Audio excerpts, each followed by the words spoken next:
圣上有旨，户部尚书萧府贪没银两，判抄没家产，成年男丁全部流放。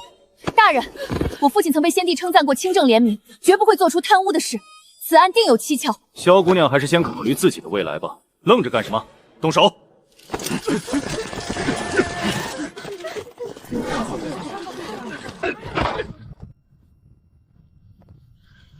萧氏9月系罪臣萧府之女，品行低劣，不堪为配，今日退婚，婚嫁自便。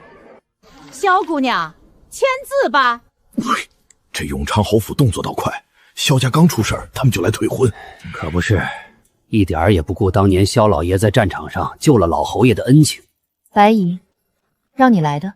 不错，萧姑娘，你如今是罪臣之女，不能做我侯府的世子妃。识相的话，就赶紧签字。白姨，既然来了，就别躲在轿子里当缩头乌龟了。9月，白姨也是为你好。你如今这身份，想进侯府只能做洒扫的丫鬟，不如签了退婚书，白姨会给你补偿的。为你好。娘，楠楠别怕，娘在这儿。白姨，你说的对，父亲获罪，两家之好确实到头了。蒋妈妈，拿笔墨来。不急，我记得这婚约是老侯爷为报答我祖父的救命之恩定下的，如今婚约作废，这救命之恩，白姨，您打算用多少银子来抵？这是两码事。怎么是两码事？若无我祖父，何来今日的侯府？那您说，老侯爷的命值多少？在9月看来，救命之恩如同再造，就5000两吧。5000两，你怎么不去抢？若侯府觉得老侯爷的命不值这个数，那这婚我就不退了。住手！贵妈妈，把银票全拿出来！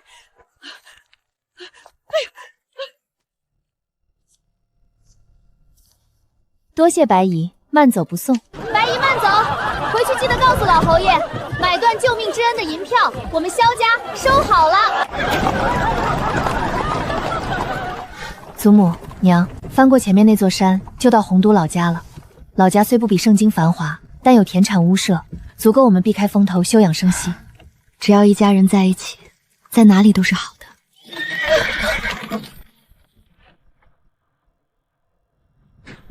大小姐，是黑风寨的土匪。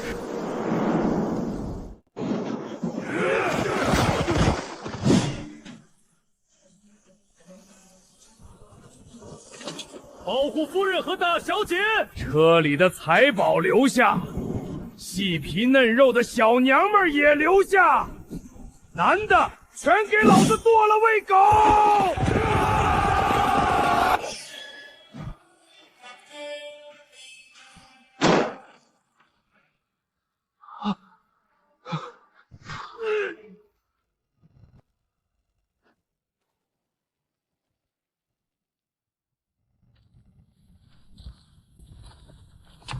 慢着！哟，主动送上门来了。大当家，我出来是为了避免你被世人耻笑。什么意思？我听闻土匪间有规矩，不能抢赶考的书生、传信的义兵和老弱妇孺。您说我是不是在帮你？这是什么规矩？我没听过。大哥，我们为了生计被迫当了土匪，现在总不能连老弱妇孺都欺负吧？敢问二当家的，若是你们能够自给自足，填饱肚子，可还要当土匪？若是能吃饱肚子，谁还想拿命去拼？我知道如何提升粮食产量的方法，保准你们明年收成翻上3番。当真？二弟，你别听他胡说八道。萧姑娘，你不会骗我的，对吗？我萧九月若是骗了二当家，那就天打雷劈，这辈子都嫁不出去。大哥，把粮食产量提升起来后，大虎和小虎他们的悲剧就不会再有了。我们可以安心在山上过自己的日子。大哥，你就听我的吧。只要你教我多种粮食的方法，我就放你们离开。莲心，拿笔墨纸砚来。是。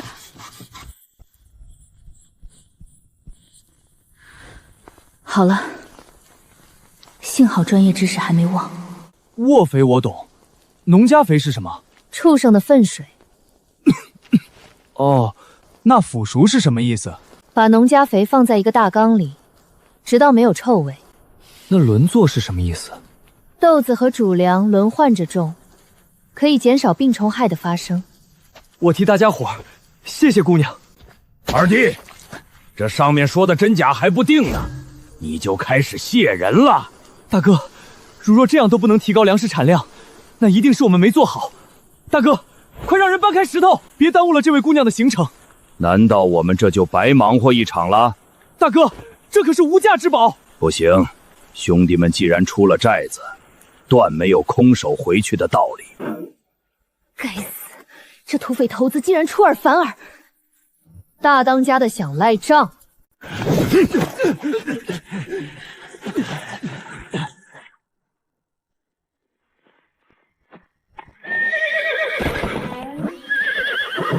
好热闹啊！见过三皇子殿下。骗子！三皇子怎么可能？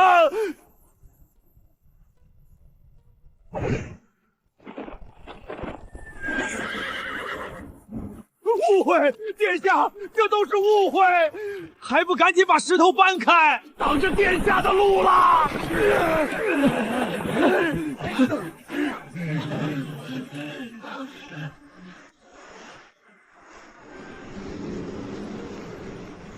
谢谢三殿下。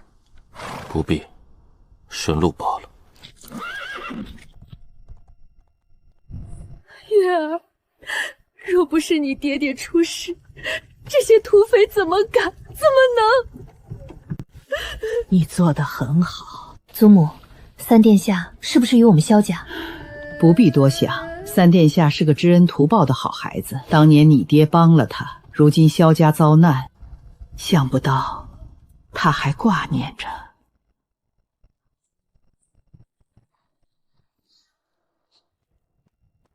姐，好多花！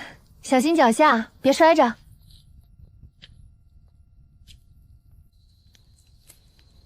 这些是菊花，可以清肝明目，采些带回去泡水喝。姐，你可以放到我这里。好，家园真厉害。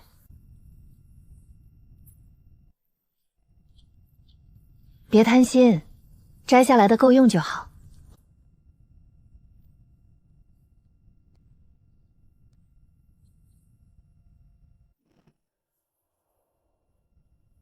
三爷，要不要去帮忙？东西呢？在这儿。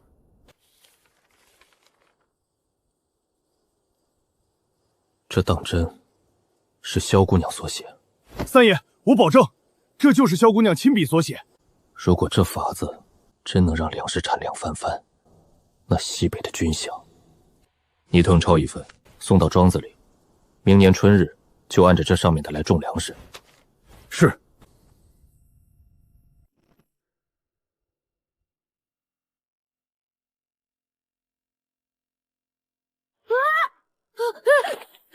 有东西在动，姐，我保护你。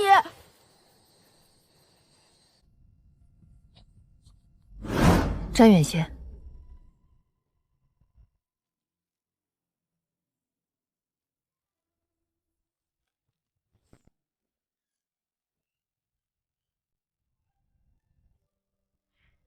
看。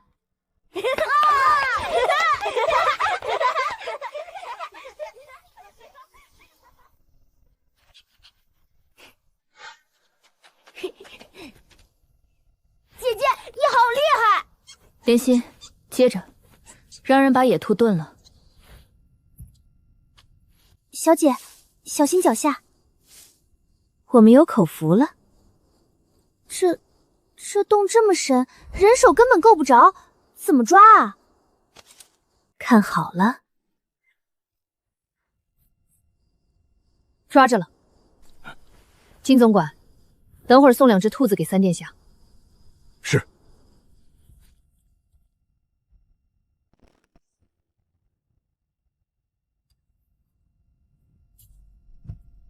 小姐，你在做什么？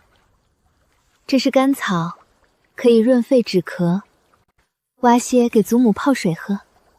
我来挖。挖得深一点，不要刨断根。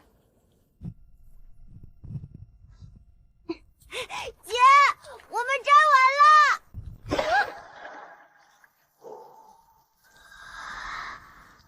小姐！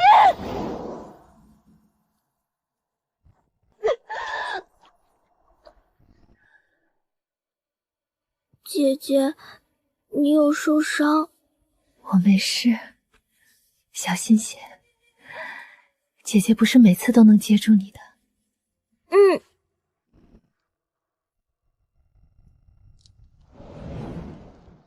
受伤了。三殿下，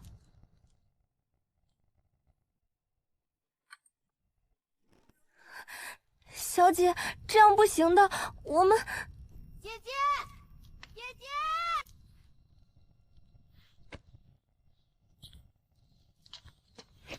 姐姐，三殿下给我们送了野鸡，还让我把这个给你。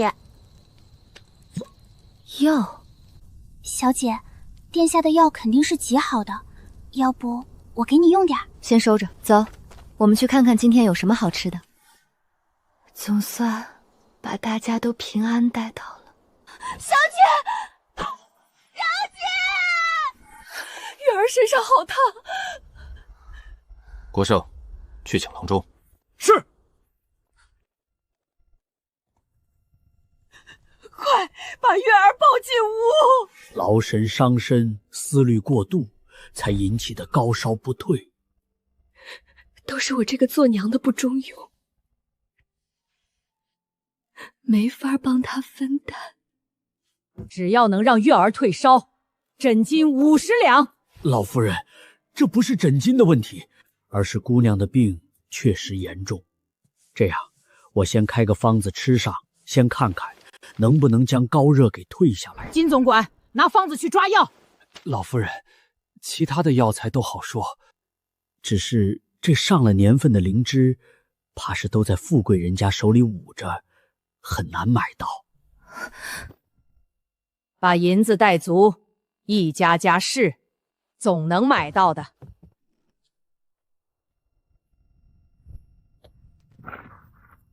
三殿下，这是我所有的钱，我想请您帮我买灵芝。我为什么要帮你？买灵芝是为了救我的姐姐，平日是姐姐保护我，今日我想保护姐姐，还请殿下成全。好，国胜，把我们带的灵芝分一出给萧少爷。殿下，咱们带的灵芝最少都是30年的，这点银子够了。萧家家园在此谢过殿下。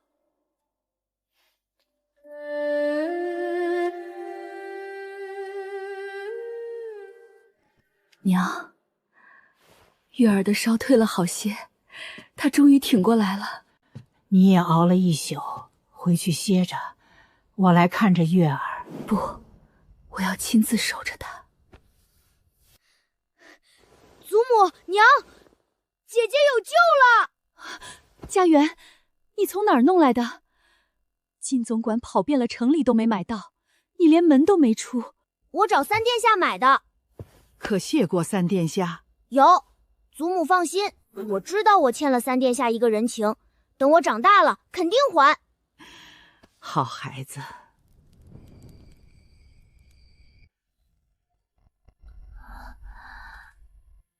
月儿，月儿，你醒了，饿不饿？我让人温了粥，尝一点。娘，别动，你的病还没好全，躺着就行。听话。小姐，你真是吓死我们了。夫人昨天夜里守了你整整1晚，今日白天也一刻没合眼，幸好你没事了。老天爷给了我这么好的家人，我一定要保护好他们。来，喝粥。一天一夜没吃东西，身子怎么吃得消？不烫吧？郎中说了，你是劳神伤神，思虑过度才引起的高热。如今身子弱，先吃些清淡的，等好些了，娘给你做枣泥酥。烧退了，老婆子这颗心也算落了地。如今到了老宅，你且安心歇着，万事有我们。三爷，萧姑娘醒了。幸好三爷又是请郎中，又是送灵芝的，不然萧姑娘这次还真悬。那郎中今儿个还说，萧姑娘不仅命大，还是个能忍的。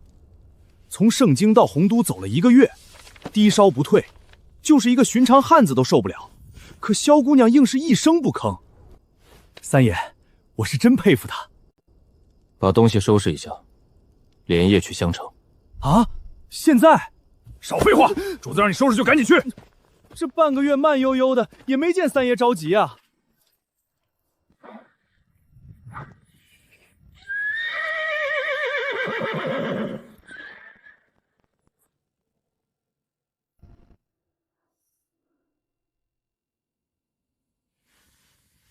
小姐，如今已是10月，天凉了，您伤刚痊愈，可吹不得风。这么大的太阳，哪儿凉了？老夫人住在东小院，2房和3房的人住在西小院，小姐和夫人住在咱们南小院。等等，正院呢？谁在住？小姐，那边不过是个小花园，没什么好看的。要不我们去前厅瞧瞧？莲心，正院里到底是谁在住？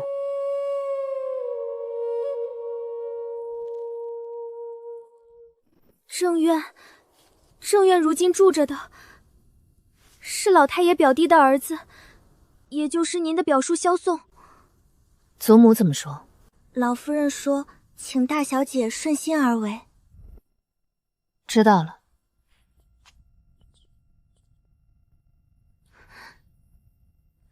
玉荣，你怎么在这儿？姐姐，表叔的死儿子带人把水云抓走了。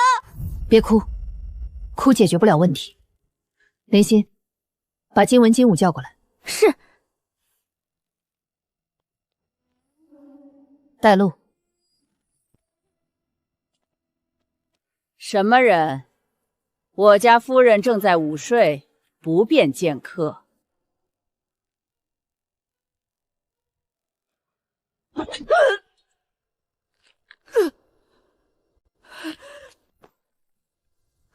姐，水云在西厢房。水云，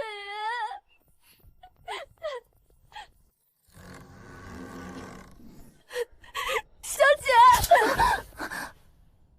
萧家的丫鬟，岂是你能随意羞辱的？你是萧家人？姐姐是萧家大小姐，祖父和大伯父的掌上明珠。大小姐，萧家都倒了，有什么了不起的？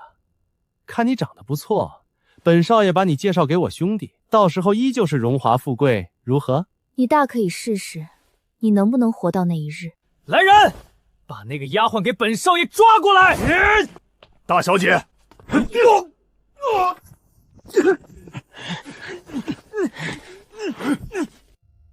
金总管，把他按到院子里打，杖责50。是。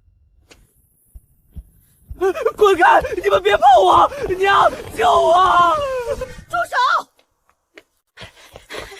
萧小姐，我们老爷替你们家守着老宅，没有功劳也有苦劳。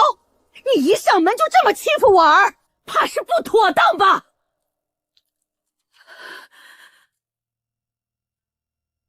夫人既然知道是替主人家守着房子，如今主人家回来了，还霸占着主院，是为何意？萧姑娘误会了，只是以前住惯了，东西多，一时半会儿没搬完，这才安排让老夫人住在东院。说起来，我也是你表婶儿，那姑娘平儿是真心喜欢，给表婶个面子，让平儿将那丫鬟收为姨娘吧。水云，你愿意当妾吗？回大小姐的话，奴婢不愿意。这丫头怕是高兴坏了，连话都不会说了。奴婢早已立过誓，要一辈子伺候小姐不嫁人。若是违背誓言，奴婢就不得好死。你也看到了，他不愿意，是你儿子想要强占。打！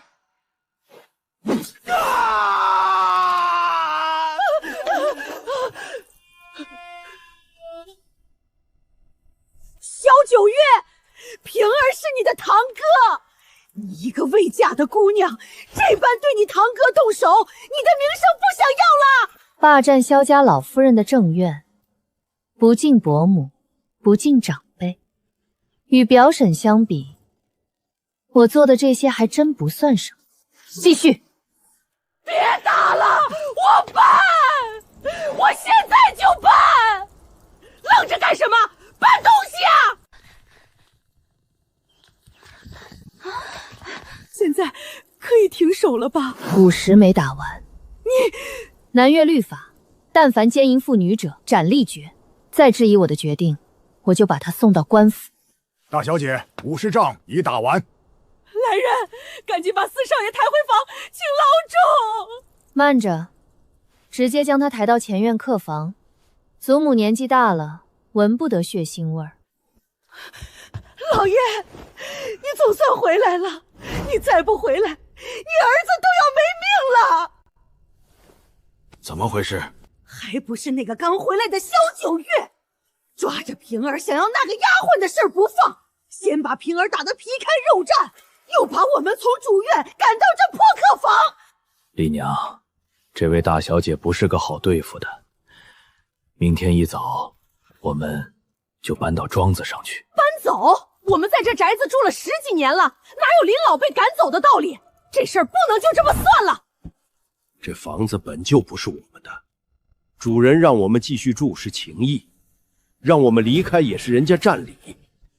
这事儿闹出去，伤的也是我们的面子，你说是不是？不过是个未嫁的丫头，有什么好怕的？来人，摆碗饭。老爷，夫人说厨房没吃的了。今儿个气色不错，主院那边处理得干净。接下来打算怎么办？自然是请祖母搬进主院。至于老宅的下人，我打算先让甘丽把拖欠下人的月钱结清，再用老带新的方法将那些偷奸耍滑的送走。恩威并施，不错。月儿，萧宋其实不姓萧。萧宋的父亲古大川曾顶着箭雨，把你重伤的祖父从战场上背回军营。为报答他的恩情，你祖父就让他的儿子改姓萧，记载了他弟弟的名下。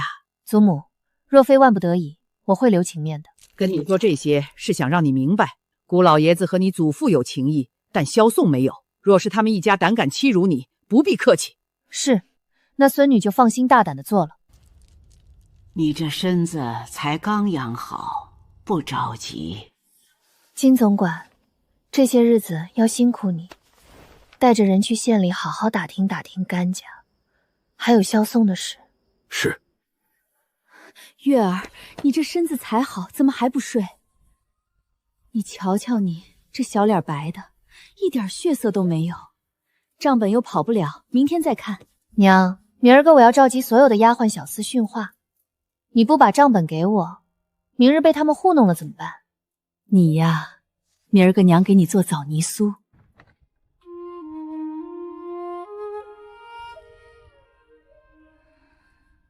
明儿个再看也不行。不行，明儿个甘夫人肯定要走，到时候我总不能自己贴银子给下人付月钱吧？那不行，那娘陪着你。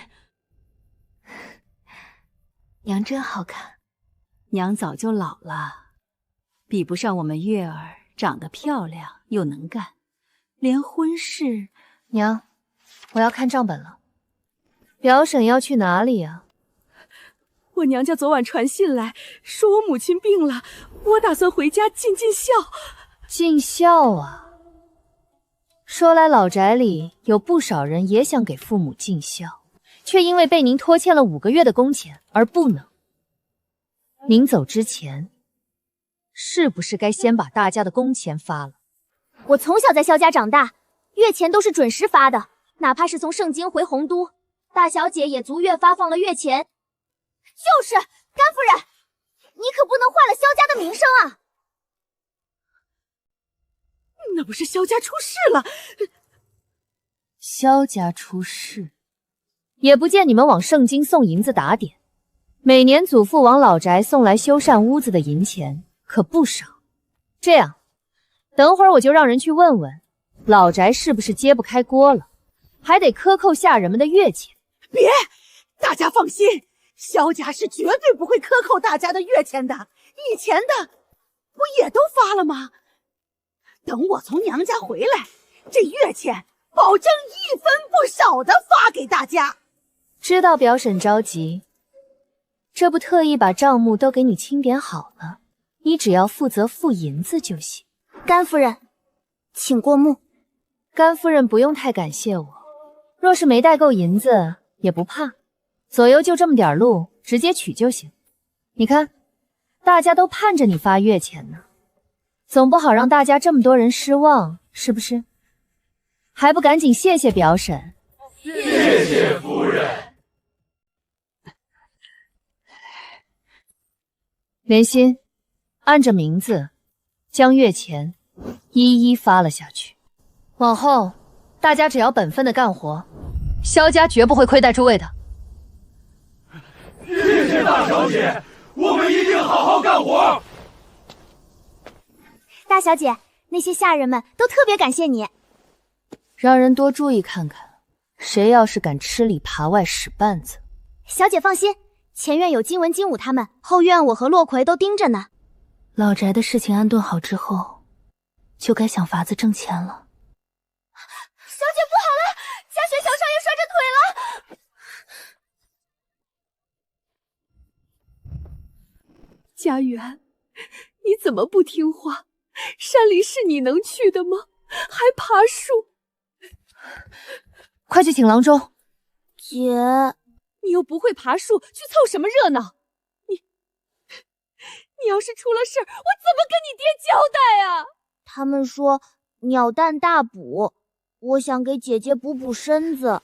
你自己摔着腿了，就说想给姐姐补身子，我瞧着你就是想玩。月儿，你别多想，她就是自己贪玩。娘，元儿也是好心，你就别骂她了。骨折了，好在年纪小，绑上夹板，养上1、2个月就能好。切记，不许乱动。郎中的话都听见了，好好在房间里静养。娘，我现在想出门都出不了。娘，你不是做了枣泥酥吗？我想吃了。你们等着，我去拿。姐，我不会变成瘸子吧？不会的，毕竟姐姐还没看过你爬树的英姿呢。姐姐，摔下来的那一下真的好痛。坐好，要是乱动，可就真成瘸子了。姐，我刚刚动了一下，不会真成瘸子吧？不会，但你再哭的话，可就真要成瘸子了。枣泥酥来啦，洗手。娘的手艺越来越好了。你慢点儿，这么多又不是没得吃了。我饿了吗？姐，我想听你弹琴，听着姐姐的琴声，我就不痛了。原主弹琴是金字塔尖的人物，可我根本不会啊。我们来洪都匆忙，根本没带琴。看书吧，你这些日子都没怎么读书。好吧，娘，爹爹什么时候才可以回来？我都好久没有见到爹爹了。家园，等你长大了，我们就能见着爹爹了。爹爹一定会平反，我们一家人一定会重聚的。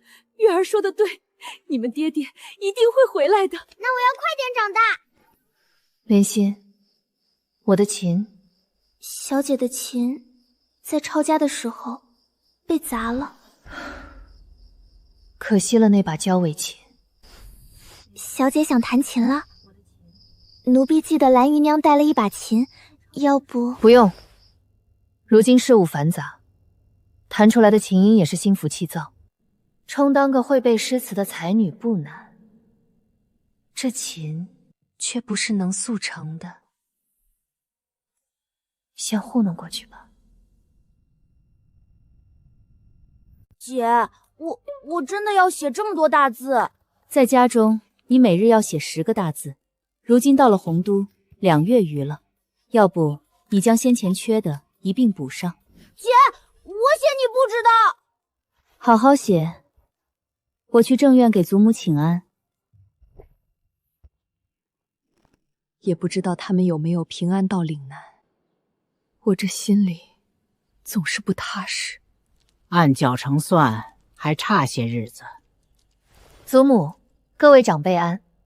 家园如何？家园的腿好好养着就行，无大碍。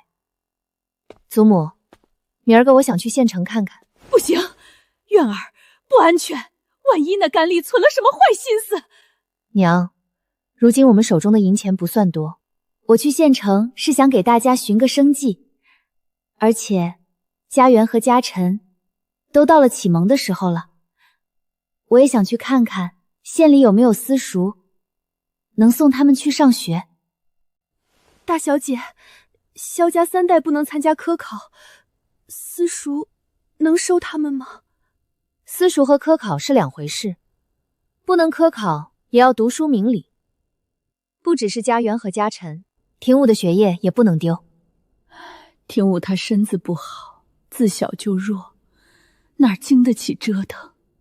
三婶，我知道廷武身子弱，但俗话说得好，阳气充沛才能百毒不侵。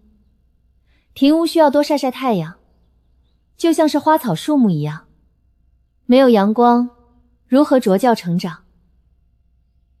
三婶可以循序渐进，今日晒1盏茶的时间，明儿个就晒上1炷香的时间，后日再晒上1个时辰。若是有风，便穿上披风，可以在院子里多走动走动。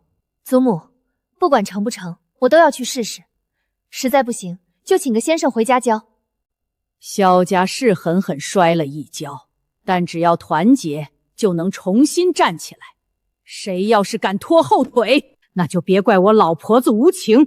大家不必灰心，老宅有田地，自给自足不难。若能寻得挣钱的生计，再把弟弟们送进学堂，日子总会越过越好，终有守得云开见月明的那一日。祖母，您就说我这捏肩舒服不舒服吧？刚刚在正堂不是说的头头是道，那漂亮话说的跟花儿似的。我要是日日垂头丧气，我娘他们不得更觉得日子没盼头？祖母，送家园他们去私塾，我是认真的。您觉得是送去私塾好，还是请先生到家里好？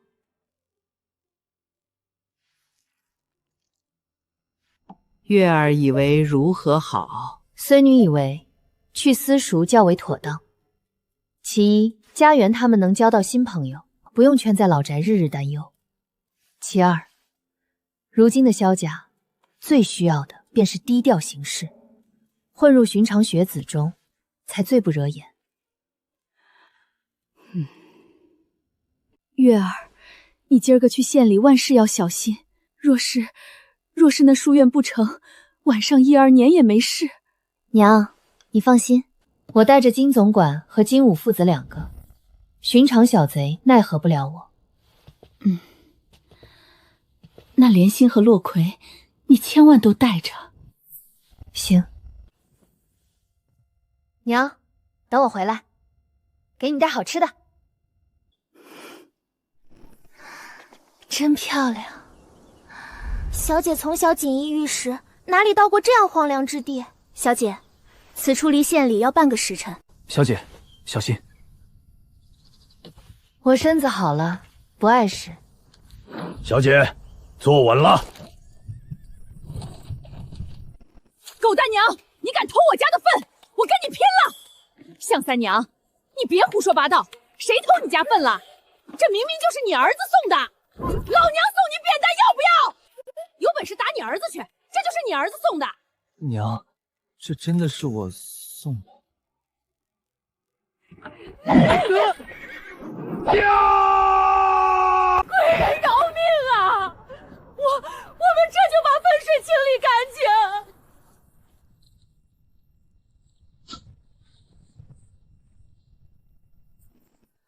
这也太夸张了！为了一条……村子里的人都这样，抢良田、抢水源、抢粪水。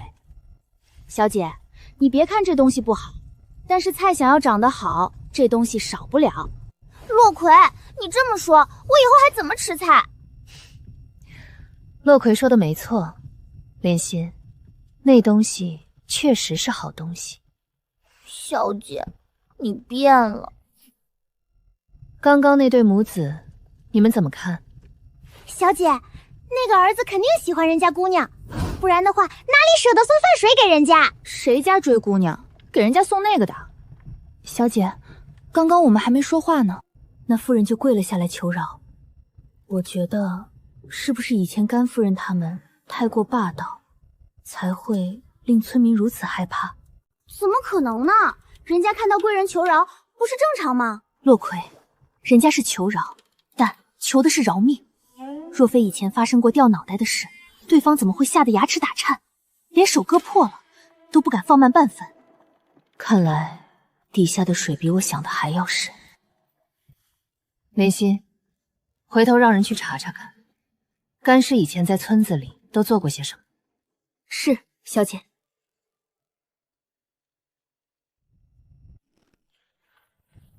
小姐，澜沧县到了。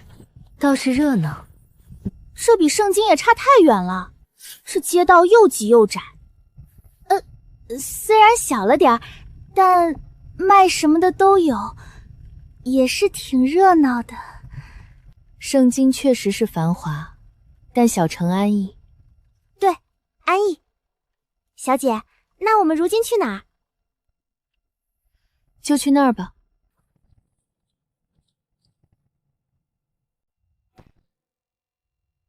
你们去打听打听，哪家酒楼的生意最好，哪家酒楼是第二。小姐，这儿人多眼杂。人多，谁还能欺负了我去？金武还在这里呢。小武，好好保护大小姐。爹放心。听说城东那家的少爷又纳了个小妾。可惜呀，中看不中用。什么叫中看不中用？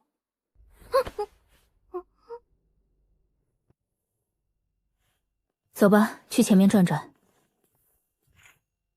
求夫子再宽限几日，我再去抄书，定能凑齐书修的。你抄书一日能挣几文钱？书院破例让你洒扫抵债，以示宽容。如今你又得罪了程少爷，我也是没办法。走吧。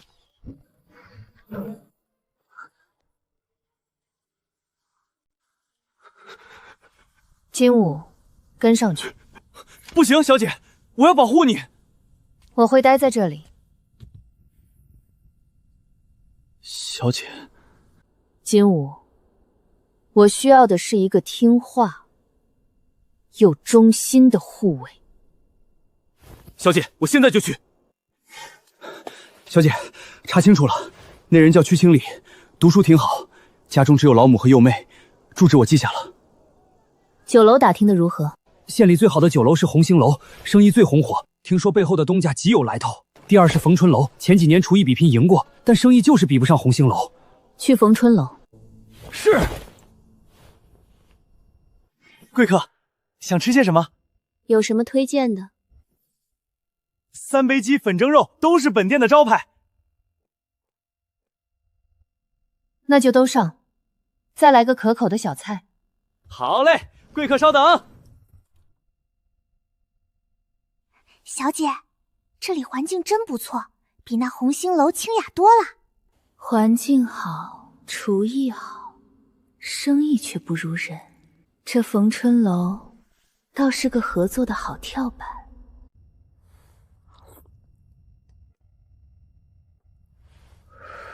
洛葵，把掌柜的叫来。好嘞。姑娘安好，我是酒楼掌柜曾清，可是饭菜哪儿不合胃口？曾掌柜，3杯鸡肉香浓郁，米粉蒸肉油润混着肉香，都不错。只是这前菜酸辣黄瓜丝，只有圣经的形，却没有圣经的味。姑娘有所不知，如今快入冬了，能吃上黄瓜已是不易。为了反季黄瓜花费心思，可惜味道不够爽脆，难怪你们酒楼一直比不过红星楼，只能称第2。姑娘要求高，我们还有白灼菜心、卤猪耳、花生米等前菜。那就劳烦掌柜都拿上来尝尝。姑娘稍等。曾掌柜，这些菜在盛京10家酒楼有8家都在做，没有新意。姑娘，你是来踢馆子的吧？曾掌柜误会了，贵酒楼的主菜不比红星楼差，屈居第2便是输在这前菜上。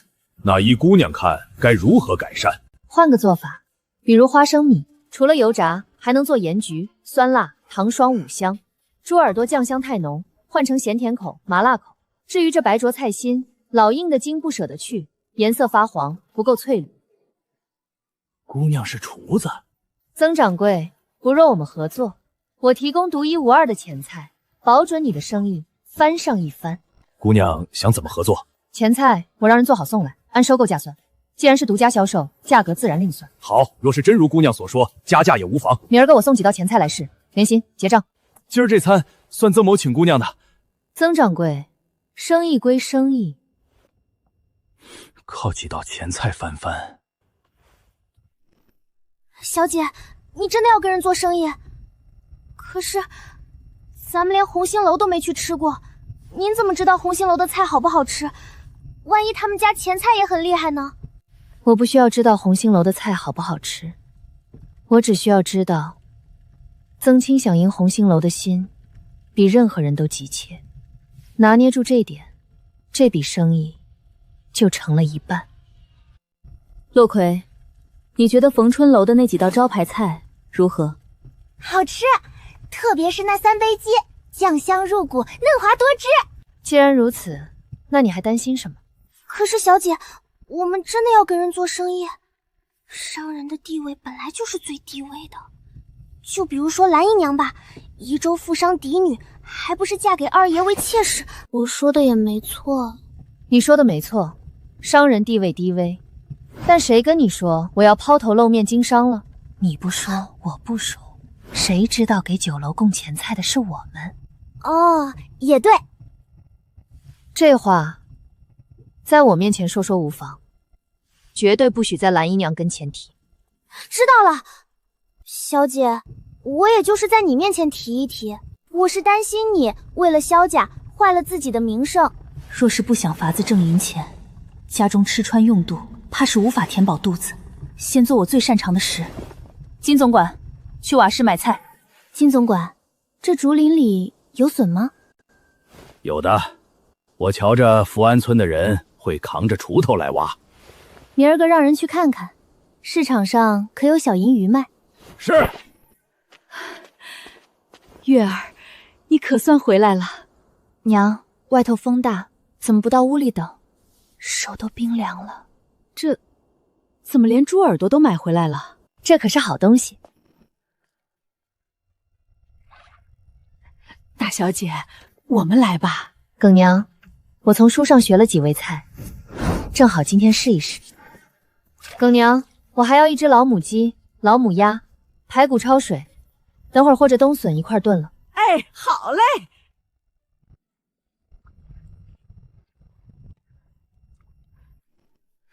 祖母，这排骨冬笋汤特别的鲜，您快尝尝。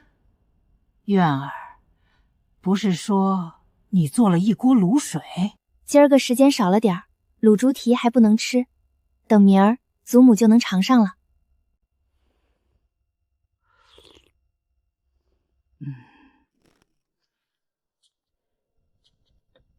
祖母，我想和酒楼合作，做点吃食的生意。月儿，想做什么就去做吧，祖母支持你。祖母，您不反对？不觉得经商丢人？识路者不与民争利，可放眼看去，圣经那些铺子、田庄，哪家没有皇亲国戚做后台？只要能保住萧家，什么面子不面子的，都是虚的。行端作证挣回来的银子，就不怕别人嚼舌根。若月儿是男儿身，定能干出一番大事业。祖母，就算是女子，我也能干出大事业。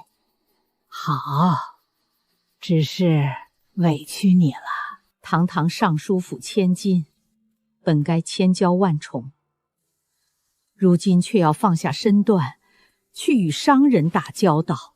祖母，我既长了这个家，就要为萧家负责。大小姐，蓝姨娘不必多礼。大小姐，我这里有碎银子，想……蓝姨娘还是将东西收回去。大小姐，家臣他很听话，这银子……家臣是萧家人，读书去书院的事不会落下他。夜深露重，蓝姨娘早些回屋，莫要染了风寒。可怜父母心，蓝姨娘以前在府里连句话都不敢说，如今为了儿子，倒敢来堵门了。父母之爱子，则为之计深远。蓝姨娘就只有家臣这么一个儿子，又怎会不替他打算？娘，不是说了晚上不做绣活吗？伤眼睛。没做绣活，这是白日里做好的，你快试试合不合脚。刚好合适，脚底很软。娘，你都给我做3双了。你经常出门走动，鞋子怎么能少？只是这颜色素了些，上面的蔷薇花好像不太衬你今日的裙子。一点都不素，是我今日的衣服太亮了。娘，家园今日怎么样？今日家臣来陪他玩了一会儿，写大字磨蹭了许久，晚上喝了肉汤倒是高兴，这会儿吃了药，已经睡熟了。那就好，娘也早些歇息。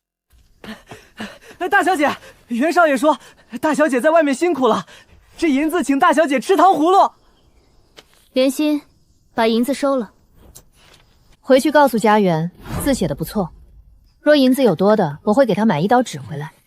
小姐，少爷怕是今天要在屋里哭鼻子了。他想自己吃，非说给我买，自然要罚。大小姐，昨儿个那对母子为何怕我们？查清楚了。说。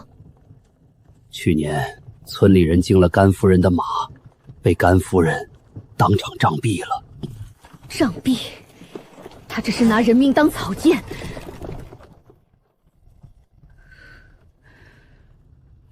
那家人姓贺，寡母带大3个孩子，村里人不敢得罪萧家。甘夫人出了些银钱，便将命案压下去了。甘夫人的儿子萧文兴又看中了贺家的女儿，想要抢回来当姨娘。那姑娘的哥哥动手时把萧永贵的子孙根给伤了，现在还在牢里呢。所以他们就可着一家人祸害。萧宋呢？宋老爷喜欢喝酒，时常夜不归宿，对内宅之事根本不管。甘夫人一家子在村里嚣张跋扈惯了，所以萧家的名声在福安村不太好。但大家都知道萧家在盛京当大官，村里的百姓都不敢说些什么。大小姐，如今越发有老爷御史的风范了。我还打听到甘家的明月小姐2、3年前嫁到洪都府城的富贵人家里去了。若那位甘小姐真的嫁得好，甘家还会是如今连下人月钱都发不出的局面吗？贺家哥哥坐牢的事，再打听得更清楚些。去逢春楼。是。贵客，楼上雅座请。不必了，既然是来试菜，当然得进厨房。没有白瓷盘吗？有，就是大家觉得这白瓷盘太素，不好看。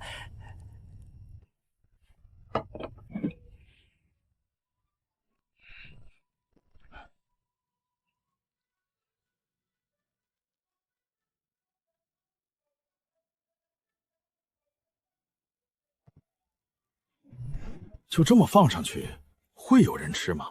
萧姑娘，这白菜应该展开或者切成段才好看，就这么清汤寡水的，能好吃？那你们可瞧好了。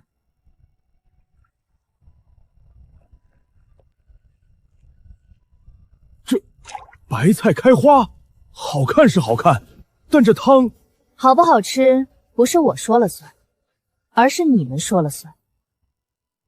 曾掌柜，若是你们尝过之后觉得不好吃，那这合作之事便罢。小姐，他们怎么一点反应都没有？那些菜肯定好吃吧？萧姑娘，我要跟你合作。萧姑娘，那道白菜的汤里是不是用了鸡汤和鸭汤？到底是怎么熬的？那汤差点把我的舌头给掀掉了。萧姑娘，楼上雅座请。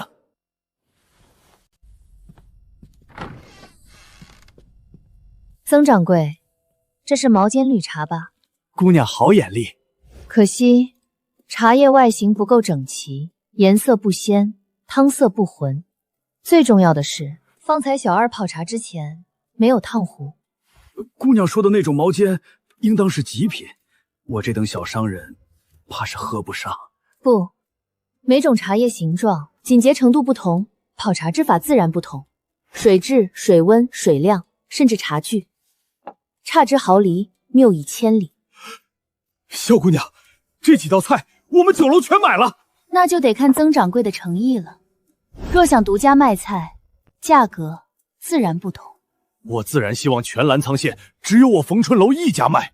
1000两银子，10道菜。萧姑娘，100两一道菜，这4道菜确实不错，但不值这个价。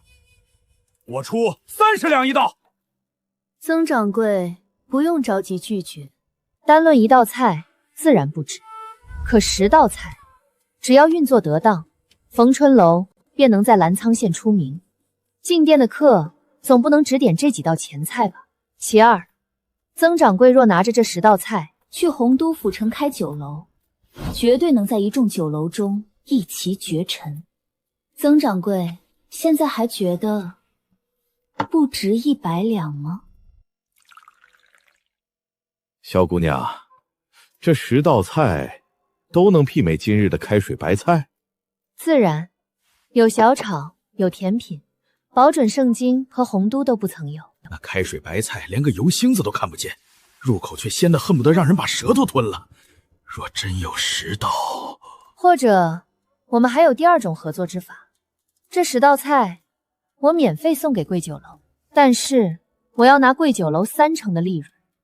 萧姑娘，这可比1000两贵多了，天上不会掉馅饼。如果我说能将酒楼做到洪都府第1，迎4方来客，曾掌柜还觉得这30%给的不值。萧姑娘，还是1000两10道菜，曾某赌一把。曾掌柜真不考虑第2种，若下回再提，我要的就不止30%。1000两，但曾某有言在先，若剩下的6道菜无法与今日媲美，剩下的银钱曾某绝不会给。一言为定。曾掌柜，还有一句话我想提醒：物以稀为贵，开水白菜汤底熬制繁琐，必须限量。那定价？酒鬼花生5文，卤猪蹄40文，麻辣猪耳45文。至于开水白菜，300文。300文，这比肉还贵得多。越是不合乎常理、超出认知的事，越能勾起人的好奇心理。曾掌柜喝了那汤，可愿意出300文？愿意。萧姑娘，我们这边拟协议。开水白菜所需的白菜必须品质极佳，我居住的村子种的白菜正好，以后由我供货。好说，价格绝不亏待姑娘，这是400两定金。小姐，就那4道菜卖了1000两，这简直像做梦一样。400两银票都在莲心身上贴着，难道还有假？小姐太厉害了！小姐，请便。不买。大小姐，甘夫人来了。大小姐，您可算回来了，老夫人吐血了。金总管，把甘家的人都给我扣在前院，一个都不许放走。是。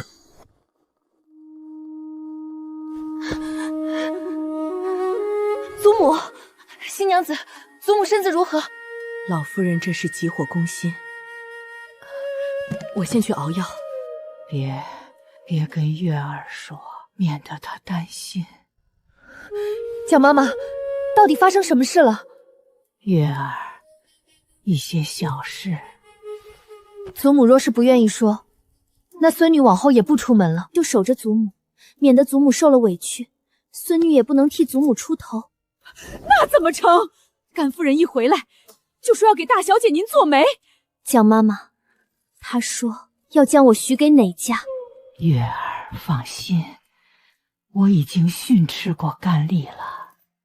祖母，像甘夫人这样的跳梁小丑，若是伤了您的身子，孙女可是会心疼的。月儿，别说她不是萧家人，就算是萧家的旁支，也不能这么作践你。祖母，消消气，生气就是拿别人的错误来惩罚自己。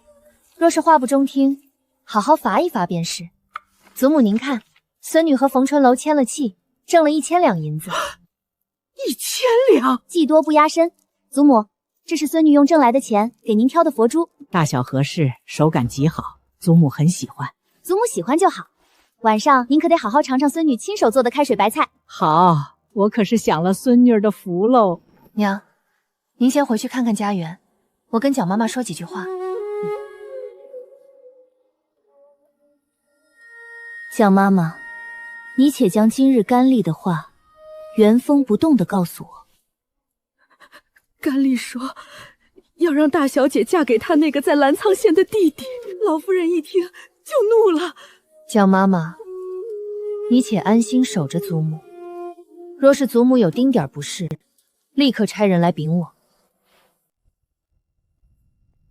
我儿子是洪都府的师爷，再不放了我，我就让我儿子把你们都关进牢里。小月啊，我作为你的表婶儿，你怎么平白无故将我关在这里？我都饿了。你要进了我甘家的门，那就是掉进福窝，一辈子的荣华富贵享不清。我这个小弟长得一表人才，放眼整个澜沧县也是一个才子。我弟弟为了感恩萧家，一点都不嫌弃你爹爹被抄家流放。唉，可怜你一个未出嫁的姑娘长家，万一耽搁下去，岂不是成了老姑娘？这般好的姻缘，若是错过，不敬长辈，将祖母气到吐血，掌嘴20。是。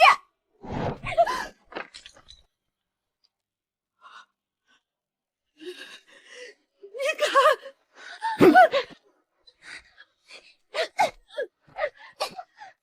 不好意思，刚刚忘记数了，重新再来。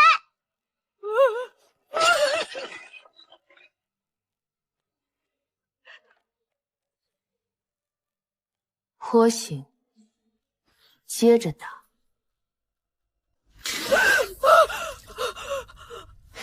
这就晕了？就算晕了，这掌嘴一下都不能少。18、19、20。小姐，打完了，20，不多不少。明天多加1碗肉。谢谢小姐。你居然敢打我！我儿子是师爷，他不会放过你的，甘家不会放过你的。一个师爷，连个官都称不上。要是他敢为了你这不敬长辈的母亲出头，那他这辈子的仕途也就到头了。不可能，萧家已经败落，萧家现在是罪臣之家，你怎么敢？难道你没听过一句话，瘦死的骆驼比马大？来人，把甘夫人送到宗祠去跪着，跟萧家的列祖列宗们好好反省。找个人给萧宋传信，让他找时间回萧府一趟。是。再派人去府城打听打听，洪都知府姓什么，哪一年调任洪都的，祖籍何地。老奴明白。小姐，那甘夫人怎么办？就这么一直关在宗祠里？那就要看萧宋怎么做了。娘，我不想写字，这些纸也太多了。家园，这你自己跟姐姐说。既然家园这般感动，那姐姐明日再买一刀纸给家园。家园放心，只要你练字，姐姐肯定纸笔都买最好的。姐姐，我不用谢，谁让我是你亲姐姐呢？家园，月儿，这你再哭，明儿个我真再去买一刀。几刀纸也改变不了你每日练大字的数目，你觉得纸多纸少有区别吗？我还和以前一样，每天抄大字和字帖吗？对。那纸多一点少一点，好像是没有区别。那我岂不是白哭了？姐姐，你欺负我！娘，这是我特意给你挑的，用它梳头舒服。还破费这些钱做什么？若是你爹还在……娘，告诉您一个好消息，我今天出门挣了1000两银子。月儿，对方愿意花这么多银子，该不会是对你有什么心思吧？娘，难道您觉得我做的菜不值100两吗？就是我今天做的4道菜，人家花钱买的菜谱。娘不是这个意思，娘就是担心你抛头露面，影响名声。今天甘夫人上门说亲，以后……娘，您就把心放在肚子里，我不用抛头露面，只是将菜交给酒楼的厨子做，就能挣到钱。有了这1000两打底，萧家在洪都便算真正站稳了脚跟。甘家、萧宋，这盘棋才刚刚开始。娘，早些歇息，明日还有许多事要忙。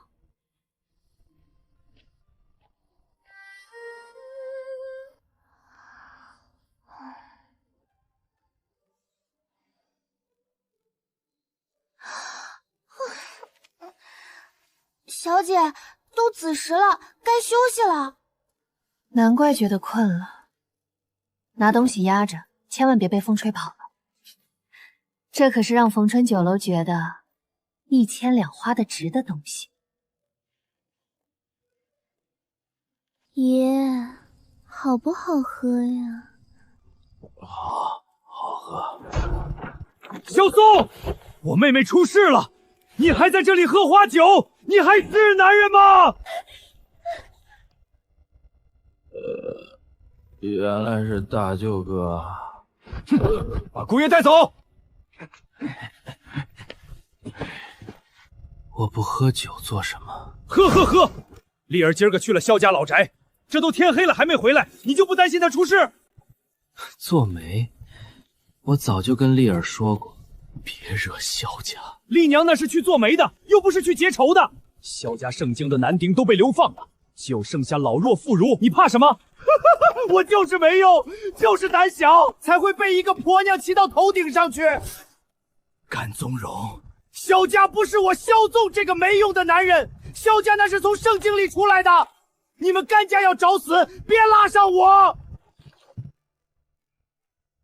你这话是什么意思？赶紧起来说清楚！什么玩意儿？掉头回府！娘，萧宋就是一个屁用没有的男人，胆小嗜酒。要不是因为萧家，丽娘哪会摊上这么个玩意儿？他刚刚还冲我发酒疯，说什么甘家要找死，别拉上他。娘，萧家那老弱妇孺的还能翻天不成？宗荣，萧家虽然只剩下女眷，但能平安到达洪都，又将丽娘他们赶出主院，想来也不是一点本事都没有。这事怕是丽娘一厢情愿，冲动了。依我看，就是萧宋见着本家来人了，更怂更胆小了。祖母，我来晚了。不晚不晚，我们萧家的大功臣来了。祖母，这话可不敢当。萧家若是没有祖母这根定海神针，如今怕是一盘散沙。祖母，您吃药了吗？昨夜可有不适？喝了药好多了。听蒋妈妈说，昨儿个子时你院里还亮着灯呢。与逢春楼的契约虽签了，但剩下的6道菜，我得细细的想。为了萧家，月儿当真是辛苦了。昨儿的那4道菜，想必你们都尝上了。为了萧家的生计，月儿放下身段与商人周旋，这一份恩情，我希望你们都牢牢记在心中。他日若是有吃里扒外的，敢说什么不中听的话，就别怪我老婆子不讲情面，逐出萧家。祖母放心，玉容记下了。月儿为酒楼提供10道菜，如今给了4道，剩下的6道菜，若是你们能想出来，这挣来的银子自然有你们一份。若想不出来，这银子的主意，祖母这是在帮我邀功呢。你们便不用打了。祖母，我连厨房都不进，哪里会做菜？这银子是大姐挣的，理应归大姐。对对，该归大小姐。娘，月儿打理宫中一言辛苦，若是她自个儿挣的钱还要充公，那我这个当婶子的怕是都没脸面吃饭了。都是当长辈的，没有靠着小辈养家的道理。大小姐，如今菜都靠着日日去县里采买，我们瞧着老宅旁边有块空地，也是萧家的，我们想种菜。大小姐，如今府里事少，我们这些人都快闲出病了。如今才10月，手脚快些，到过年也能吃上萝卜白菜。自给自足是好事，怎么这地没人种？那地里种着花花草草，甘夫人的手下们不同意，说是那些花草很值钱。带路去看。艾伯，这些花值钱吗？回大小姐，除了那2株瑶皇和魏族牡丹值钱点儿，剩下的都不值钱。而且那2株娇桂就这么养着，怕是熬不过冬天。艾伯，那2株牡丹你移走好生养着，剩下的能移到院子里的移走，不能移的全拔了，挑到路边种上。是。我看谁敢动！这可是甘夫人种的花。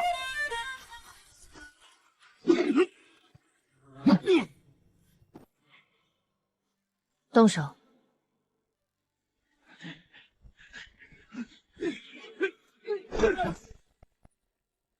大小姐，这片地能让我们一个冬天都不缺菜吃。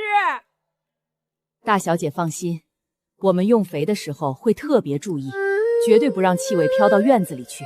葛妈妈，如果我们在外面的田地里种菜，是不是也能收获？哎呦，大小姐，这可使不得！田里种菜，菜会把田里的肥都吃光了，往后再种粮食就长不好了。轮作。啥作？你们先把这块地整出来种菜。如今才10月初，若是利用好时间差和轮作之法，不仅能种菜，还能养地。必须立刻查清萧家在洪都到底有多少田地。无故扣留旁支媳妇儿，你们萧家是何规矩？大小姐，甘家大老爷来了，在门口要人，问甘夫人为何昨日没回去。那就告诉他，甘夫人自知气坏祖母，罪孽深重，正在宗祠为祖母祈福。大小姐，万一她要硬闯呢？硬闯，那就让金文和金武将人打出去。是。好了个自愿祈福。大小姐，他就这么走了？甘家人把长辈气到吐血，这事儿甘家大爷要是敢不依不饶闹起来，甘家的名声怕是彻底烂了。他理亏，自然只能走。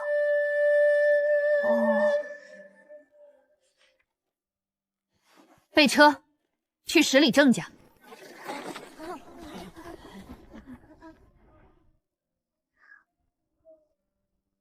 漂亮姐姐，你找谁？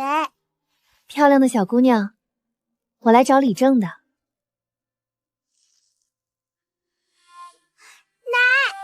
有个很漂亮的姐姐找爷爷。大娘，我姓萧，是来找10里正的。大刚，赶紧去地里喊你爷爷回来。萧小姐，要不坐一坐，这不能做，万一刮坏你衣服了。不脏了。漂亮的小姑娘，想不想吃糖？不用不用，这怎么使得？几块小方糖，舔舔嘴。小花，那你就谢谢萧小姐。谢谢萧小姐。莲心，当家的，他姓萧，会不会是从盛京回来的那个萧家？萧小姐，抱歉，老朽回来迟了。石礼正，是我冒昧来访，打搅了李正干活。这般有礼，应该不是来找茬的吧？石礼正，晚辈萧九鱼，是来替萧家道歉的。啊！我与祖母等人刚搬回福安村，以前萧家若是有不对之处，还请李正指正。日后我们萧家一定严格管束下人，若是谁敢欺负百姓，我萧九月第一个不饶他。本来祖母是要亲自来的，只可惜昨天被甘夫人气得吐血了，这才无法出门。什么？甘夫人？就是以前在村里那个连挑粪都不让路过的甘夫人，我们天天绕远路，就怕惹着她。这是家丑，本不该外扬的。如今甘夫人正在宗祠替祖母祈福。祈福？她那嚣张的性子，怕是咒人家差不多。哎呦，当家的，替我做什么？赶紧倒茶去。哎呦，你看我光顾着说话，都忘了上茶。萧小姐，您喝水。石礼正，我听说贺家如今还坐着牢。萧小姐，贺家也是可怜人。长青他爹死得早，他娘一个人拉扯3个孩子，好不容易享福了。石礼正，我在此保证，若真是甘夫人动手在先，我定会想办法为贺长青脱罪。我今日来还有一件事，曾掌柜那边需要白菜，往后福安村的白菜，我以2文钱1斤收了。2文钱1斤？此事李正心中有数便好。当家的，长青那小子能出来了？早着呢，你真相信他会不要萧家的脸面，把长青从牢里捞出来？毕竟是甘夫人的儿子被伤了。萧小姐瞧着就面善，怎么不信？再说了，萧宋算旁支，这事儿又是甘夫人做的，跟人家正经的萧家大小姐有什么关系？2文钱1斤，这一颗白菜怎么也有个2、3斤，那岂不是能卖5、6文钱？发了，要发了！几文钱能发到哪里去？几文钱是不多，但我们种的白菜多啊，2、3颗白菜就能换1斤肉，怎么就不好了？我这就去地里看白菜去。有昌，你们觉得这萧小姐真的想要让长青出来？爹，人家不想让长青出来，干嘛费这心思特意跑一趟？爹，我觉得萧家老宅要变天了。变啥天？以前是甘夫人的天下，可如今甘夫人被送到宗祠去祈福了。一般大户人家说是祈福，其实就是关在里面反省。我估摸着长青真能出来。长青那小子懂事勤快，去年拿命猎的野猪还分给村里人吃。若真能出来，那是大好事。那白菜之事，你们觉得如何？若真如萧小姐所说，2文钱1斤，我们村的白菜就不愁了。爹，往后我们一定要和萧家交好。萧家在盛京出事了，我们若是交好，会不会受牵连？大哥，盛京离洪都千里之遥，他们一介女眷能平安到达，你瞧瞧他们那几10个护卫，简单吗？我总觉得萧家不一般，万一日后平反，我们也能跟着沾光。有昌说的对，萧小姐确实不一般。有昌，家里农活你就别干了，安心读书。爹，没事的，我在家帮着干点，大哥二哥也能轻松些。你去找李正了？什么都瞒不过祖母，往后想挣银钱，肯定要和村里人打交道。我以2文钱1斤收白菜，不说让他们立刻放下戒心，至少有了一个好的开头。若不是萧纵任由甘丽胡作非为，也不用这般费力修复关系。你心中有数便行，也不知道你祖父他们到没到岭南。按脚程，这个月定能到。祖父他们有厚衣裳，有药，有银子，定能平安的。自萧家出事，你以瘦弱的肩膀撑起门楣，往后也不知道哪家后生有福气，能娶到我孙女。祖母，您是不是嫌弃我了？祖母喜欢还来不及呢，往后月儿挑个喜欢的夫君，日子不用大富大贵，每日高兴就好。那还得听我话的，最好呢不纳妾。月儿，萧家一直有不纳妾的规矩，可是你二叔还是纳妾了。你二叔那时候为了纳商兰，差点连命都丢了。我以前强居着不让纳妾，后院是太平了。往后若是月儿他们遇到夫君纳妾，又该如何调解？祖母，我懂的。若真有那一天，孙女唯有静守本心，抚养孩子长大，与夫君相敬如宾。月儿，祖母，不说这些还没影的事了。今儿个我让人把甘丽种的那些花花草草全给挖了。耿妈妈他们说要种菜，正好，冬日里的萝卜白菜不用采买了，又省下一笔钱。我们月儿是个会持家的。姨娘，我想和家园哥哥玩。嘉诚乖，家园哥哥他腿还没好，你去那里玩，岂不是吵着他了？嘉诚，姐姐带你去找家园。大小姐，嘉诚闹腾，万一没轻没重，伤到了家园还没恢复好的腿。家园天天在房间里养腿，每日都嚷着无聊。若是嘉诚愿意去陪家园，家园肯定很高兴的。不过家园每天都要练大字，如果嘉诚想去的话，每天也得跟着练，练完才能玩。练大字？明年你和家园就要去学堂了，自然是要练的。练完了大字，你和家园想怎么玩都行。嘉诚，想去便去。我想去。来，姨娘放心，有人看着他俩，保准活蹦乱跳的给你送回来。不好玩。姐，嘉诚，嘉诚，我们来玩球吧。大姐姐说要练完字才可以玩。姐，我们可以写，我们现在就写。乖，你们认真写。下午呢，我教你们玩个好玩的东西。姐，我今儿个肯定好好练，绝不偷懒。大小姐，萧颂来了。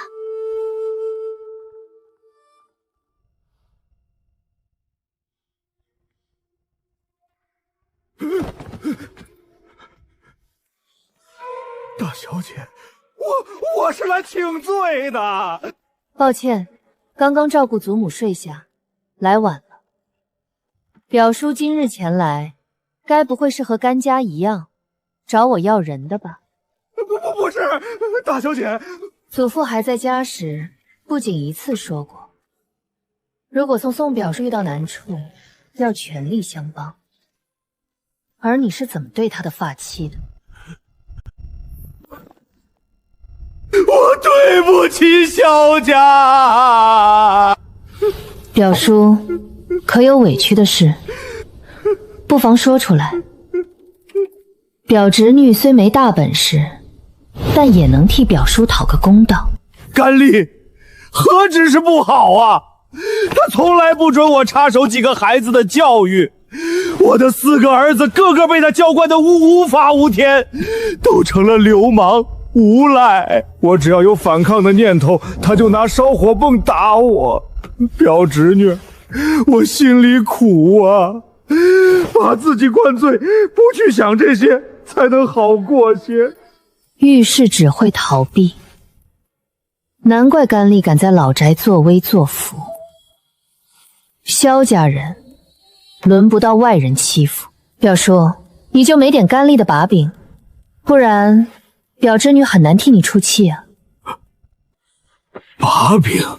我记得祖父每年都会寄银钱给你，用来在老宅置办田庄地产铺子。大小姐，庄子和铺子都被我分给孩子们了，宫中只有几十亩地。父亲为孩子打算没有错，那几十亩田地的契书都在表叔手里，甘夫人没有拿。没有，契书还在我这儿。表叔有心了，毕竟地对我们这样的人家才是最重要的。我回去就拿给你。表叔，其实看着你被甘家欺负，我是真的难受。萧家就算败落了，但只要你开口，表侄女就能替你做主，休了甘夫人。休妻，甘家不会同意的。身为妻子，管教不好孩子视为无德，把长辈气吐血视为不孝，这样的妻子如何休不得？表叔，看看这个，这是这么多年盛京萧家往老宅寄的银钱总和。这是甘夫人身边的妈妈亲口承认的，这些年甘夫人拿着萧家的钱补贴娘家的供词。甘丽，他一直嚷着老宅没钱，竟然是拿去补贴娘家了。表叔，只要你同意，表侄女愿意豁出面子，去请庄知府出面，退了这一门亲事。表叔好好想想，若是想通了，便来寻表侄女。小姐，你什么时候认识知府大人了？奴婢天天跟着您，怎么不知道？莲心，你听过一个成语吗？什么？狐假虎威。小姐的胆子也太大了，连知府大人的名头都敢借来诈萧宋。大小姐，于哥有事禀报，人在院外候着呢。于哥？是于妈妈的儿子，之前被派去押送甘夫人去宗祠的那个。那个挺机灵的小子，让他进来说话。大小姐，小的怀疑甘夫人与人私通。可有证据？昨夜半夜，有人偷偷摸进宗祠看甘夫人，小的贪吃点心，打了个盹儿，错过了抓现行，但小的在窗根下的泥地里捡到了这个，看针脚和样式，肯定是哪个小厮或家丁的。把于妈妈叫来。大小姐，这混小子贪吃误事，老奴代他请罪。于妈妈，私通之事你有几成把握？8成。大小姐有所不知，老宅原先的那些丫鬟小厮里早就有了风言风语，只是以前甘夫人动辄发卖下人，大家伙都把嘴闭得死死的，根本不敢往外露半个字。如今结合这只鞋，8九不离10。于妈妈，找2个老宅的旧人，把这件事说给萧纵听。大小姐放心，老婆子我一定做得妥妥的，保准不让人怀疑半分。大小姐，今天我肯定睁一只眼闭一只眼。大字写的如何了？没吵架吧？姐，你可来了！你看我今天一点都没偷懒，写的可好了。这一横收笔太急，这一捺力道虚浮，明儿个写的时候注意旋腕。姐，明儿个我肯定不犯了。嘉晨，你的呢？练字就是一个坚持的过程，只要每日都有进步，那就是成功的。写得很好。姐，你刚刚都没夸我。我初学写字的时候，连横都写得跟蚯蚓一样。嘉晨初学能写成这样，已经很不错了。千里之行，始于足下。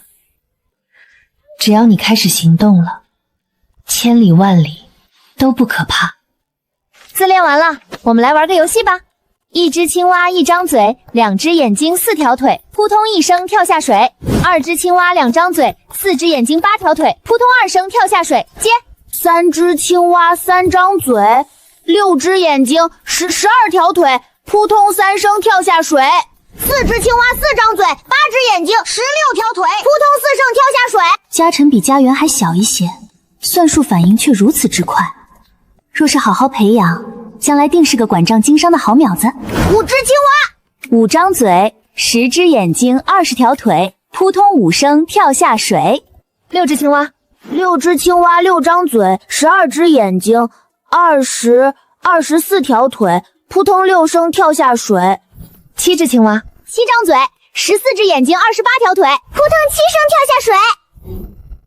9只青蛙。不玩了，姐，你骗人，这根本不是游戏。怎么不是游戏了？你看莲心和吉福笑得多开心。这还得算，太麻烦了。这么简单的算术就不行了？你99哥白背了。嘉诚比你小，他的99哥才学。可是他天天背99哥，肯定比我熟。嘉诚，今天你赢了，晚上我让人送桂花糖蒸栗粉糕奖励你，明日继续来找家园练字。姐，你偏心，练字夸他，玩游戏你还夸他，还给他吃糖糕，我不理你了。嘉诚一直都很缺乏自信，如果我批评他，他明日可能就不会来陪你。还有刚刚的青蛙游戏，你的99哥背的不熟练，跟嘉诚背的熟练有什么关系？男子汉要勇于承认自己的不足。家园这么聪明，姐姐相信你，以后肯定能把99哥背得滚瓜烂熟的，对不对？可是你之前没说赢了有糖糕吃。规矩就是规矩。不过我这里有一块方糖，晚上还有烤红薯，若是家园不想吃，我要，姐姐最好了。谁家弟弟这么傻乎乎的？大小姐，这是萧宋刚派人送过来的田契。告诉耿妈妈他们地在哪里，让他们去种白菜、萝卜。是，老宅人多，若是能自己种菜，咱们能省下一大笔银钱来。吩咐厨房，明日起多做些饭菜，不能让人饿着肚子干活。奴婢明白。备车，趁着天还没黑，去贺家一趟。王八蛋，再敢打我莲儿的主意，老娘就跟你们同归于尽！贺寡妇她男人死得早，一个人拉扯大3个孩子，等2个儿子长大了，贺家的日子才算好过一些。可贺家老大去年没了，老二因为伤了甘夫人的儿子被抓进牢里，小女儿听说疯了。滚！贺家大娘，我家小姐没有恶意，是来帮你的。帮我？当初萧文兴那个王八蛋也是这么说的，结果呢？我莲儿疯了，我的长青坐牢了，你们萧家就没一个好东西，滚！赶紧给我滚！我家不欢迎姓萧的。小姐，要不咱们还是走吧，他拿着刀乱砍，太吓人了。在外头守着。别过来，你们别过来，娘，我怕。莲儿乖，别怕，娘在呢，谁也不能欺负你。你们进来做什么？快滚！贺大娘，难道不想救贺长青出来吗？你能救长青？那就要看你们了。盛京萧家从不允许仆从打着萧家旗号仗势欺人。贺长青的事我听说了，是萧文兴欺负莲儿，长青才会气得动手的。萧文兴被废了半条命，以甘夫人的做派，怎么会放过长青？又怎么会放过你们母女？因为长青以前救了贵人一命，才护住了长青在牢里安稳。我能跟赫连说话吗？你想对我的莲儿做什么？你该不会跟甘丽是一伙的，想要带走莲儿？如果我没猜错的话，赫连怀孕了。没有，你胡说八道！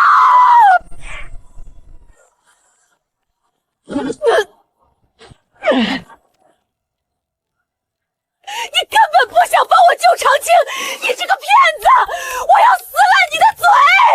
如果我真的不怀好意，直接让护卫将赫连抢走便是，何必跟你多说废话？你既想救出贺长青，那就得相信我，否则神仙也难救。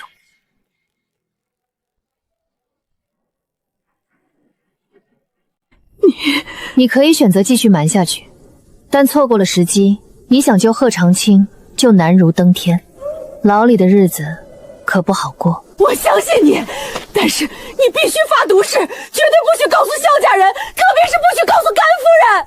我就姓萧，那就不许告诉甘丽。贺大娘，甘夫人昨日被我家大小姐罚了掌嘴20，如今正被关在宗祠替老夫人祈福呢。萧府大大小小的事，如今都归我家大小姐做主，就连萧宋老爷也得听大小姐的。萧大小姐，求你救救长青吧！萧大小姐，我发现莲儿怀孕的时候已经有3月有余了，我用了很多法子，孩子就是不掉。等消息。大小姐，赫莲瘦得跟皮包骨似的，看着像个疯婆子。您是怎么发现她怀孕的？方才进院子时，贺寡妇第一反应不是拿刀赶我们，而是用身体死死挡住床铺。这孩子贺家肯定不想要，但萧文兴肯定想要，毕竟这孩子是他唯一的后代。唯一的主。甘丽若是知道这个孩子的存在，定会不惜一切代价抢夺。这步棋得好好盘算，总觉得还有哪里被我忽略了。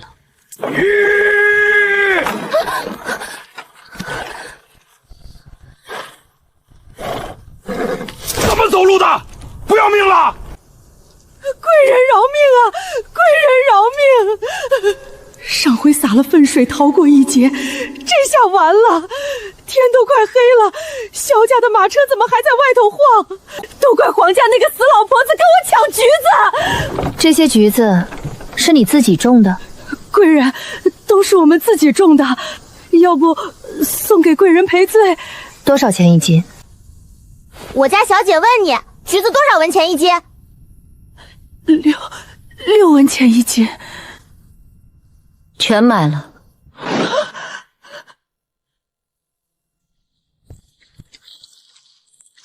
大小姐，约莫30斤。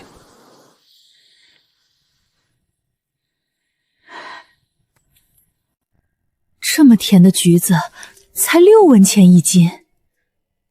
以前在盛京，光是买水果就是一大笔开销。洪都产橘子，这品种个头虽小，但甜度极好。莲心，明日你去村里打听打听，福安村种了多少橘子。是，这橘子比盛京的还好，若是能卖出去，37、21、38、24、39、27。今儿个家臣陪着，他倒是认真了许多。先前我去看他，还在那儿背九九歌呢，让他背。男孩子总要有争强好胜的心。月儿，你看这个藕粉色，给你做一身冬袄，再滚一圈兔子毛，里面多塞点棉花，保管暖和。你时常出门，衣裳得厚些。我衣裳很多了，就那几套衣服，总不能来来回回换吧？家中布料还不少，虽然样式不是最新的，但至少是新衣裳。出门在外，我们月儿不能让人瞧扁了。娘，只要你有本事，就算穿着粗布麻衣，人家一样尊重你。若是没有本事，就算穿一身锦衣华服，人家也会打心底里瞧不起。衣裳干净合身就好。月儿，这眼泪攻势我真遭不住。娘，虽然现在日子不如从前，但一家人平安就好，终有一日会跟爹爹还有祖父大哥他们团聚的。月儿，我知道这些日子辛苦你了。娘，我突然有些困了，我先去睡了，明儿个咱们再说吧。小姐，我去端些点心来。茶不够浓。小姐，茶太浓，怕是难以入睡。无妨，今夜不太平。小姐，饿了吧？您瞧，今儿个这莲子羹我炖得多浓稠。怎么样？剩下的你跟莲心分了吃，不必在这里照顾我了。那小姐好吃吗？你傻呀，小姐不喜欢的东西何时会吃第2口？好像也是啊。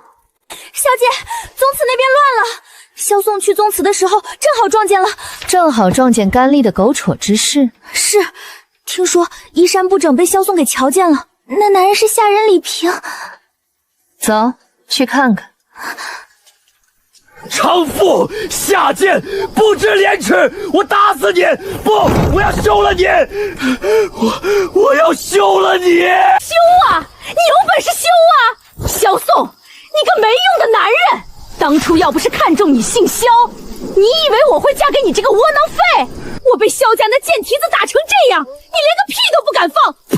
什么萧家，还不是获罪了，灰溜溜的跑回这破落村子。等我从这里出去，我一定要他好看。大小姐，他死到临头还敢骂您，狗急跳墙罢了。今文去请族老，今夜这休书，萧纵是不写也得写了。贱人！你敢打我，我跟你拼了！被戴了绿帽子，还被小情妇按着打，这表叔真是窝囊到家了。拉开！我要休妻！表叔，当真想清楚了？表侄女，昨天你还劝我休妻，今天怎么变卦了？甘丽与人私通，表叔亲眼所见。这等不守妇道之人，若是和离或者休妻，传了出去，萧家的脸面还要不要？对，这种娼妇怎么能轻易放她走？来人，把她杀了！明日通报染疾而亡，不许摆灵堂。表叔，冲动了。表侄女，我这是休也不成，杀也不成，你想让我怎么办？直说吧。表叔，他做出此等丑事，让他死了，岂不是太便宜他了？连心，备纸笔，写认罪书，让他按手印。告官，那我们萧家的脸面可全没了。谁说要告官了？这么些年，甘丽从萧家拿走的东西，一分一文，都得给我吐出来。什么萧家的东西？我是萧家夫人，萧家的银钱我怎么用不得？我还不是为了我4个儿子！不行，这罪我不认。我若是认了，我儿子的名声就全完了。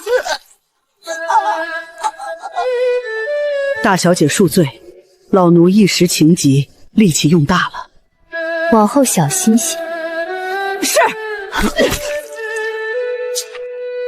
可是，怎么才能让甘家把银子吐出来？表叔觉得呢？表侄女，我愚笨，此事全凭表侄女做主。既是表叔恳请，那这事我便僭越了。今文派人去甘家送信，请甘家主来萧家一叙。对，是该叫甘家来看看，瞧瞧他们教出来的好女儿。听说萧文馨此生都不能生育了，我真是替我那未见面的表哥可惜啊。表叔，贺家的事情我也有所耳闻，我就是觉得萧文馨当了替罪羊，太可惜了。替罪羊？表侄女这话是什么意思？文馨何时成替罪羊了？表叔竟是不知，我还以为是甘夫人为了护着娘家侄儿，特意舍了自己的亲儿子呢。说，你到底干了什么？文馨的伤是不是甘家人干的？说，文馨的伤到底是不是甘家人干的？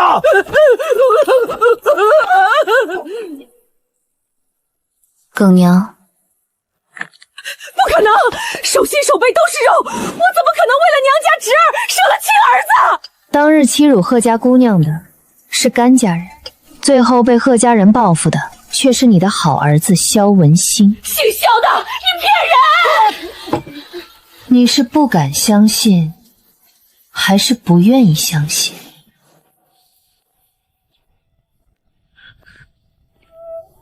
甘宗荣，你还我儿子！你疯了！甘老爷，不如先看看这个。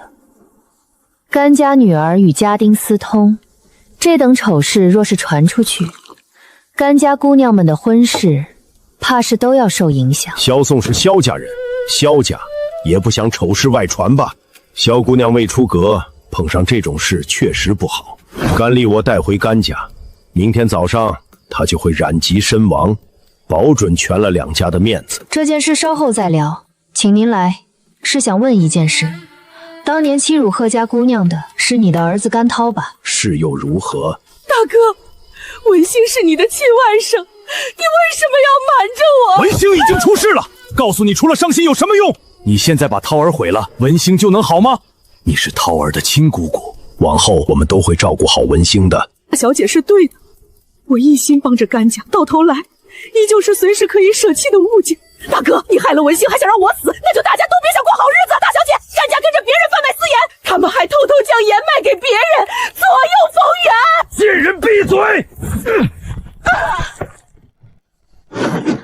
甘老爷，保儿子还是保自己，看你的选择了。哼，我为什么要选？萧家本就是获罪之人，你就不怕在洪都待不下去？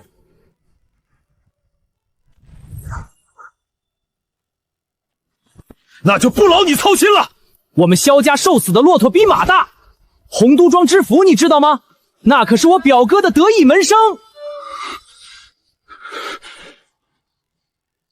他们表叔是何打算？那奸夫乱棍打死，至于这娼妇送到庄子里。大小姐，你说话算话，你说过放了我的。放人？表侄女，我答应了放人。表叔想做什么，与我无关。萧老爷，我家小姐说了，莫要脏了萧家的地。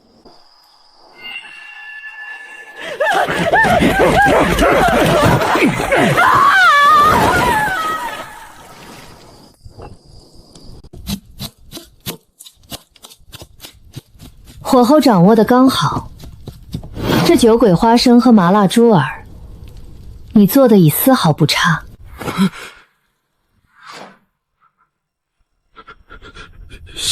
萧小姐，我一定要好好学。加油！现在看好卤猪蹄的收汁。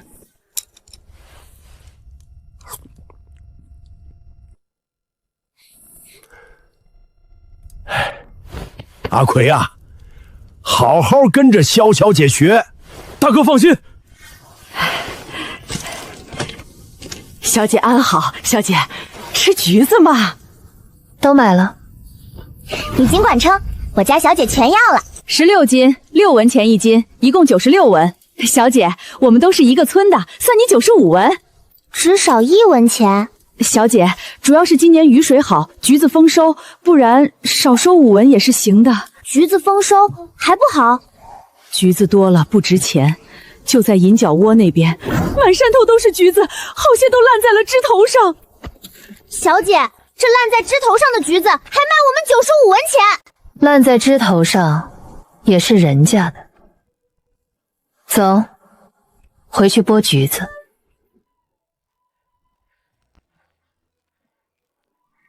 一定要把白色的筋膜扯得干干净净，不然等会儿熬出来会发苦。橘子皮留着，切丝。是，小姐。耿妈妈，把洗净的小坛子拿来。哎呦，大小姐，是不是倒错了？没倒错，就是得煮，还得煮开。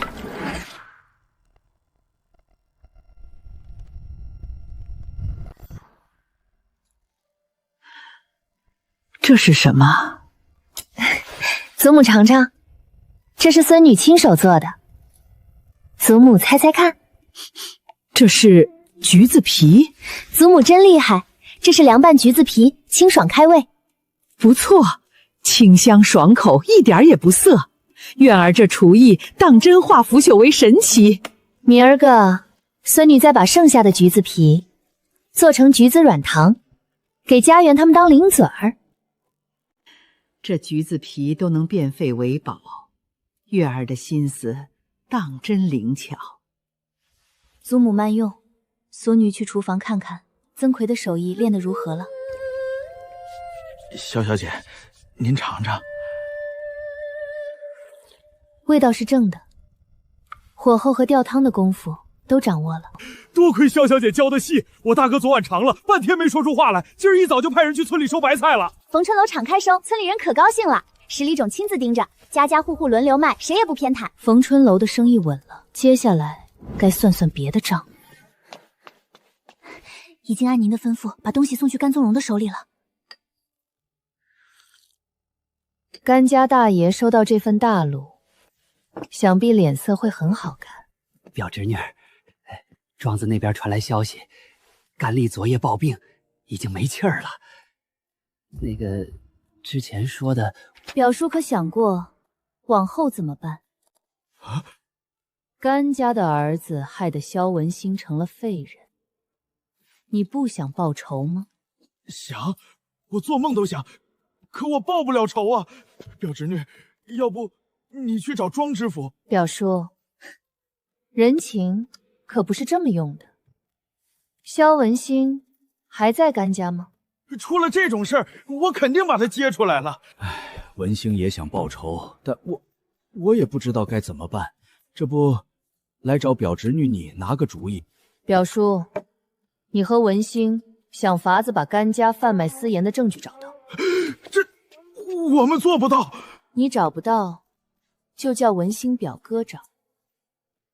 文兴表哥在甘家住了这么长时间，总不可能一无所知吧？表侄女，要是被甘家发现报复我们怎么办？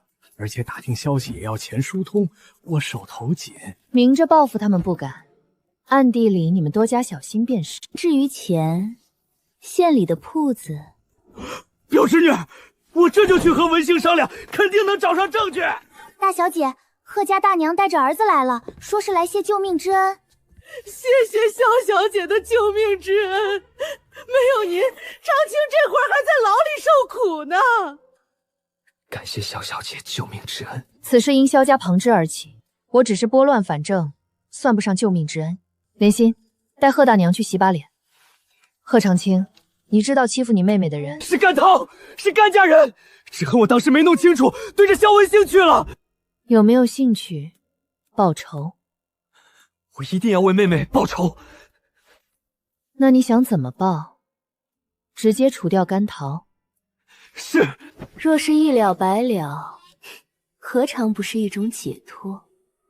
你知道什么是最好的报仇方式吗？是什么？让他一无所有，尝尽世间苦楚。求萧小姐指点。甘涛能逃脱法网，是因为甘家的庇护。只要将甘家连根拔起，甘涛还不是任你摆布？长青，愿听萧小姐差遣。有人告诉我，甘家贩卖私盐。长青明白了。莲心，拿些碎银子给他打点。小姐，他跑得比兔子还快。希望他能给我带回些惊喜。家园的字笔锋稳了许多，家产的字进步很大。今天我们玩明七暗七。姐，我赢了的话，想多要一点橘子软糖。可以。规则是这样的，从一开始数，遇到7或者7的倍数就拍一下手，错的人出局。14。2、7、14，你输了。姐，我明天肯定会赢的。好好写，明儿个姐姐给你们带橘子罐头。这么好的田用来种菜，岂不是白白浪费了地肥？石大娘，萧姑娘，我刚刚瞎说的。石大娘，我正好有事找李正。当家的没在家，这天冷了，他带着人去后山砍柴了。萧姑娘若有急事儿，我去喊他。不用，莲心，我们自己去。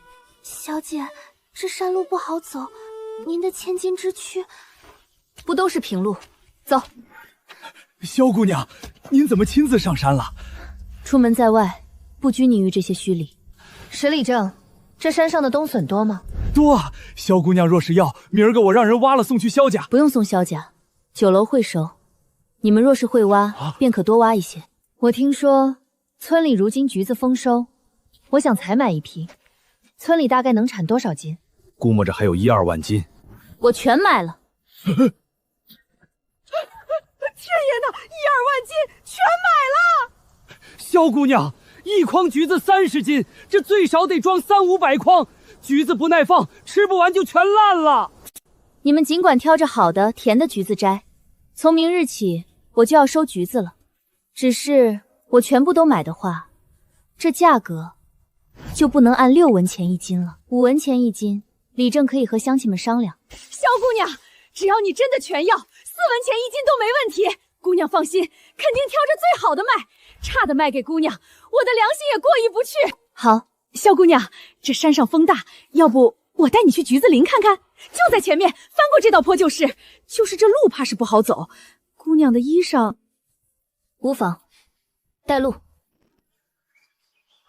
那是什么？这个啊，叫树鼠，山里多得很。树鼠，木鼠的别名。石大娘，可以挖出来看看吗？萧姑娘，这东西有毒，不能吃。莲心，找东西挖出来看看。不用，老大，赶紧带着锄头过来挖东西。娘，你要挖这有毒的玩意儿？让你挖就挖，萧姑娘要看。果然是木薯，有了木薯粉，芋圆、珍珠、千层糕，点心的花样就彻底盘活了。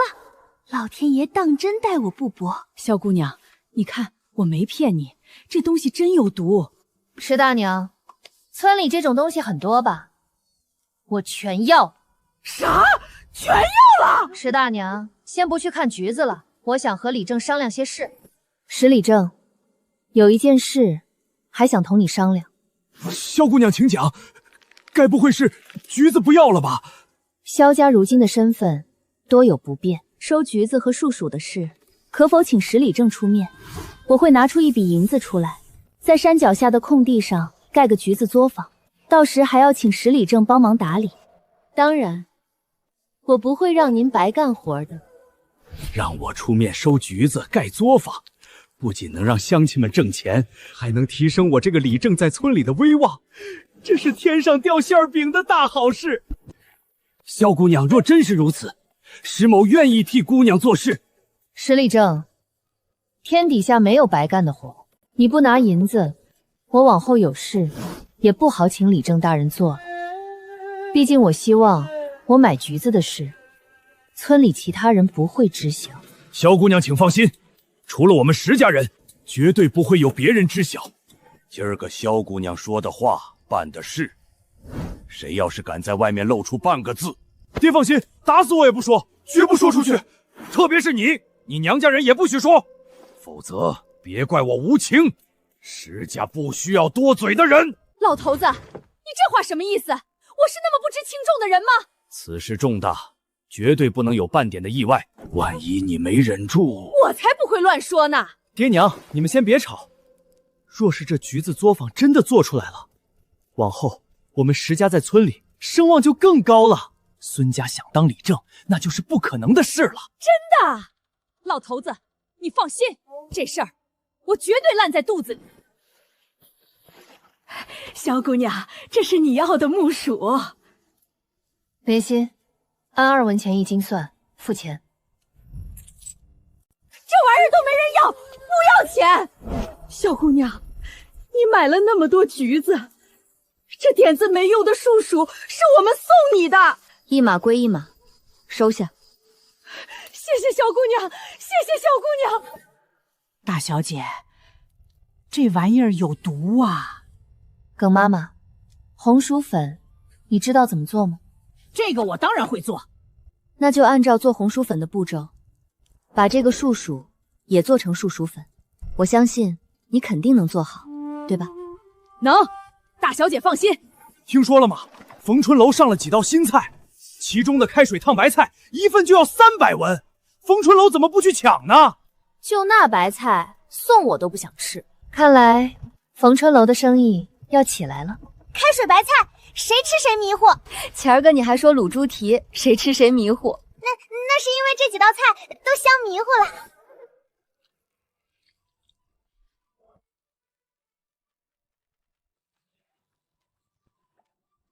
这血糊糊的，能好吃吗？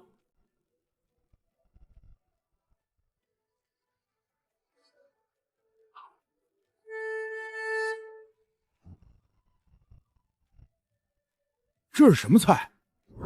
九转肥肠。肥肠？对，就是肥肠，香。这菜需先煮再炸，后用10余种香料红烧，工序繁杂。鲜！大清早的，这米饭吃不下。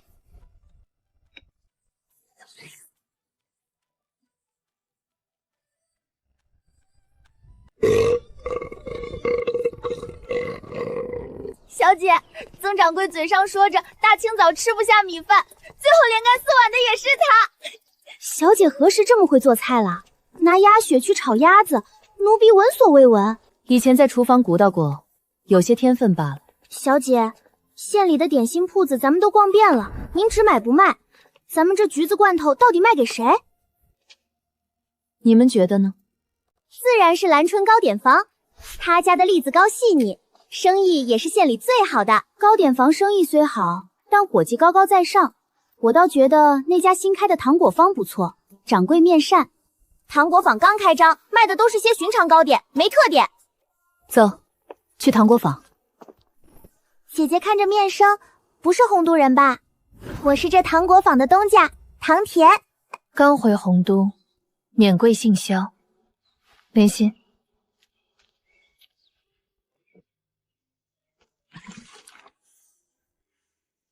送唐姑娘尝尝橘子罐头。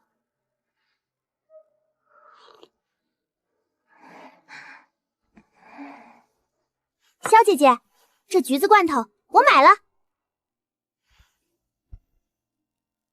唐姑娘连价格都不问，不怕我漫天要价？这橘子罐头我去过那么多地方都没吃过，物以稀为贵，价格高些也是正常的。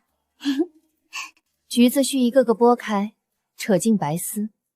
最重要的是，只要密封得当，这罐头能保存1年不坏。当真能保1年不坏？能。我家就是烧陶罐的，若是我提供大缸，10斤1缸密封保存。小姐姐，你算算多少钱1斤？既然用缸装，便按缸算，1缸460文。1斤罐头装5碗，10斤就是50碗，算下来1碗成本9文又2钱。小姐姐，天快冷了，橘子马上就没了，你手里能出多少货？最少1万斤。1万斤，那就是5万碗，1000缸。小姐姐，这数量是不是太多了些？澜沧县就这么大，糖果坊刚开张，我怕吃不下。唐姑娘，如今已入冬，赏梅宴、年关宴请，各府宴席多如牛毛。冬日里没有新鲜水果，若你的糖果坊能端出这清甜的橘子罐头，每家一场宴会的用量会少吗？对啊，我怎么光想着散卖了？一场宴会就是几十斤的量，澜沧县的富户那么多，我还愁卖不出去。若是澜沧县卖不完，我大不了找我哥卖到洪都府城去。萧姐姐，这1万斤橘子罐头，我唐田全包了。唐姑娘，若这罐头只供你一家，不卖给别人，这独家买断的费用自然是不一样的。萧姐姐的意思是要加钱？不过我与唐姑娘一见如故，这买断的钱我便免了。谢谢小姐姐。先别急着谢，我瞧这店里的点心并无特色，我在这做了1刻钟，也没见半个客商上门。橘子罐头虽好，但若没有特色点心留客也是不够的。不若我们合作？怎么合作？我家有点心师傅，我出点心配方，你出人出铺子负责打理，利润我3你7。可是我还没吃过姐姐家的点心。洛葵，橘子皮做的软糖，尝尝。冻米糖、枣花酥、桃花酥、橘子大福。萧姐姐，我同意合作。小桃，拿纸笔。原来姐姐叫萧九月，上9天揽月，真好听。唐姑娘的名字也好听，甜美可人，幸福美满。真的吗？别人听到我的名字，第一反应都是笑话我好吃。甜字，寓意甜蜜、美好。那是你父母对你的珍视与爱，与口腹之欲毫无关系。小姐姐，以后我们肯定会合作的很愉快的。小姐，那唐姑娘是不是傻？连点心都没全尝过，一手交钱一手交货，就跟您签了协议，也不怕被骗。小姐怎么会骗人？再说了，唐姑娘不是尝了橘子软糖吗？洛葵，你可看清了她身上的衣料？是江州宝相花的铺地锦，这料子在圣经也是名贵的。她腰上挂着的那块玉佩，好像是极品的羊脂白玉。富庶之家娇养出来的姑娘，心思纯粹，但绝不傻。她有试错的底气，更有伤人的果断。祖母，橘子罐头已经卖出去了，1万斤全包，另外还谈下了一间糖果坊的3成干股。好，好，祖母竟不知月儿还有这等经商的奇才。祖母，这橘子罐头和点心的生意工序繁杂，我想请2房和3房的长辈姊妹们都掺和进来。如今到了洪都，日子算稳了，但要挣银子，要让萧家重新站起来，绝不能靠我一人。大家必须团结起来，共同为萧家的未来出力。2房玉容不管事，只剩下兰姨娘。3房嘉红年纪尚小，婷瑜身子又弱，你3婶怕是分身乏术。祖母，他们手中虽有银子，却总有用完的一天。若是无来源，日后该如何？萧家想要长远，不能只靠我一人撑着。我能养2房3房一时，养不了一世。若大房蒸蒸日上，2房3房却捉襟见肘，日久天长，因着银钱闹了嫌隙，岂非叫人笑话？还是月儿想得长远，你放手去做便是。有祖母这句话，等会儿晚饭我便同大家说清楚。若是不愿，那也是他们自己的选择。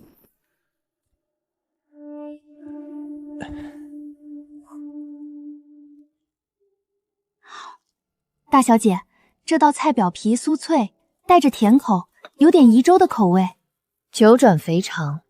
我说这味道怎么这般熟悉？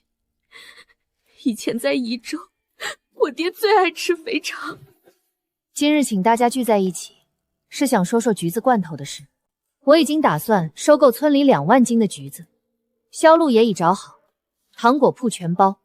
这橘子有了，销路也不愁，岂不是稳赚不赔？有风险，若是罐头坏了，或者有人以次充好，再或者糖果坊反悔，这橘子罐头便砸在手里了。若是大家同意，这橘子罐头我们便一块儿做。月儿想做什么，娘都同意。月儿，听我身子弱，嘉红又小，我怕是分身乏术。3婶若不想做也不打紧，只是丑话说在前头，这次若不参加，往后分银子的时候便没3婶的份儿了。月儿，不是3婶不想做，只是这冬日里请医问药处处要钱，我手头紧，我能不能只出50两？自然可以，多出多拿，挣了按比例分，亏了也共同承担。若真亏了，那是运气不佳，绝不怪月儿。兰姨娘、玉容，你们呢？我们愿意出一份。以前玉容对兰姨娘可是鼻子不是鼻子，眼睛不是眼睛的，如今怎么这般和气了？好，作坊由10里正出面打理，我们负责记账管银子。月儿，你说我做的绣品能不能换钱？当然能。3婶若愿意，改日我带你去县里的绣坊问问。玉容和兰姨娘怎么突然亲近了这许多？要不奴婢去打听打听？不用打听了。玉容前些日子在池塘边落水，是兰姨娘拼了命跳下去救起来的。我去看过，都没大碍，便没拿这事烦你。原来如此，患难见真情。月儿，你要建作坊，又要收2万斤橘子，处处都要用钱，把这些当了，也能换个180两的。娘，我们家还没到穷的要当首饰的地步。可是，娘放心，逢春楼和糖果房的定金足够周转，您的首饰留着以后给我当嫁妆吧。苑儿，你三婶今日说做绣品的事情，你说娘能不能试试？娘，你的眼睛本来就不好，做绣品多伤眼睛，不如帮我想想，怎么做些圣经有、洪都没有的新鲜甜品。做吃食娘在行，我这就回去琢磨，保准不比圣经的差。大小姐，三夫人蓝姨娘和二小姐来了，请进。月儿，这是3房的50两，大小姐，这是2房的50两。蓝姨娘这是怕2房出的钱压了3房一头，惹生嫌隙，倒是让她学聪明。三婶50两，蓝姨娘50两，我出100两，这作坊的本钱便齐了。白纸黑字，日后不管挣还是亏，都按这个比例来。三婶管着银子，蓝姨娘，这记账的活儿你可愿接？我一个姨娘能行吗？姨娘也是萧家人，若是你不愿意，我愿意。以前跟着爹娘学过皮毛，我一定记好。丑话说在前头，橘子粗放只是开始，我希望大家齐心协力。谁要是敢生出乱七八糟的心思，拖萧家的后腿，别怪我不讲情面。月儿放心，明儿个我想和蓝姨娘去县里的绣楼看看，寻些活计。好，明日让金总管护送你。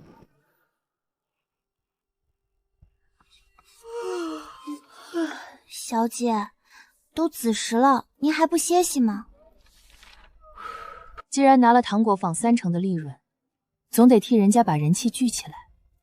后世这些法子总有能用得上的。小姐，好像有人敲门。是金总管，让他进来。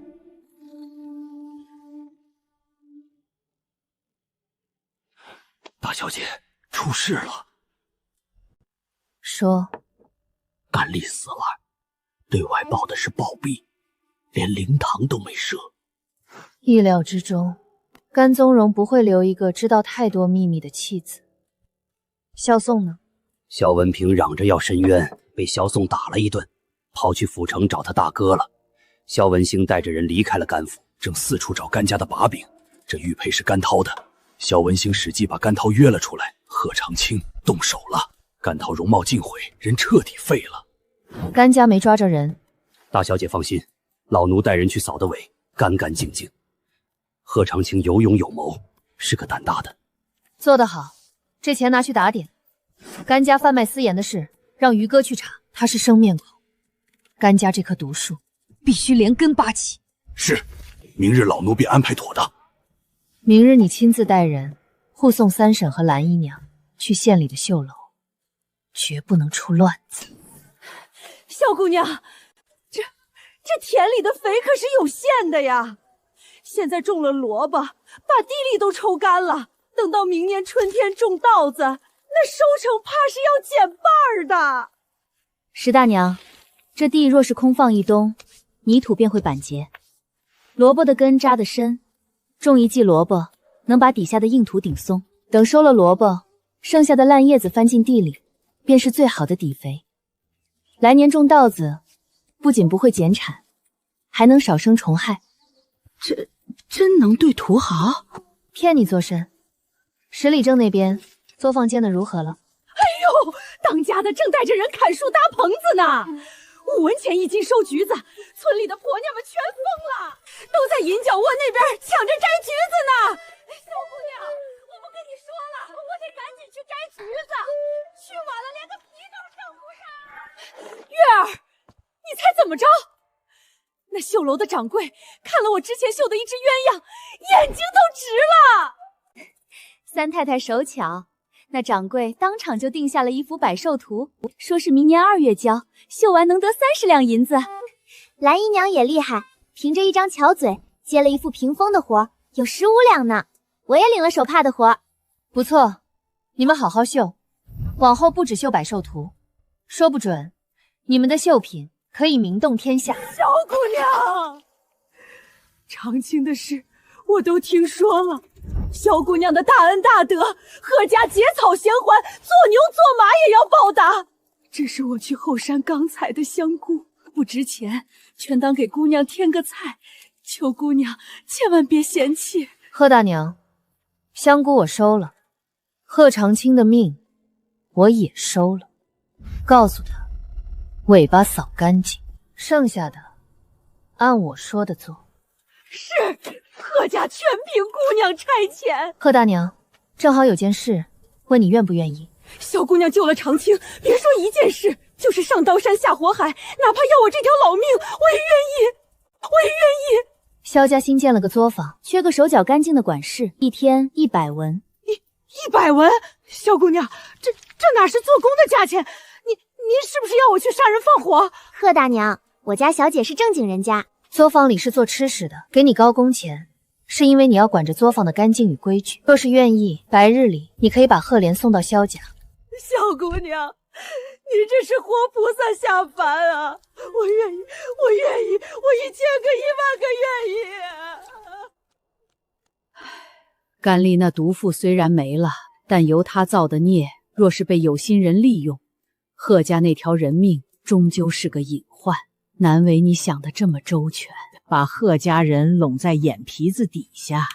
祖母，贺大娘是性情中人，为了儿女能豁出命去，与圣经那些表面带笑、背地捅刀的笑面虎相比，好相处得多。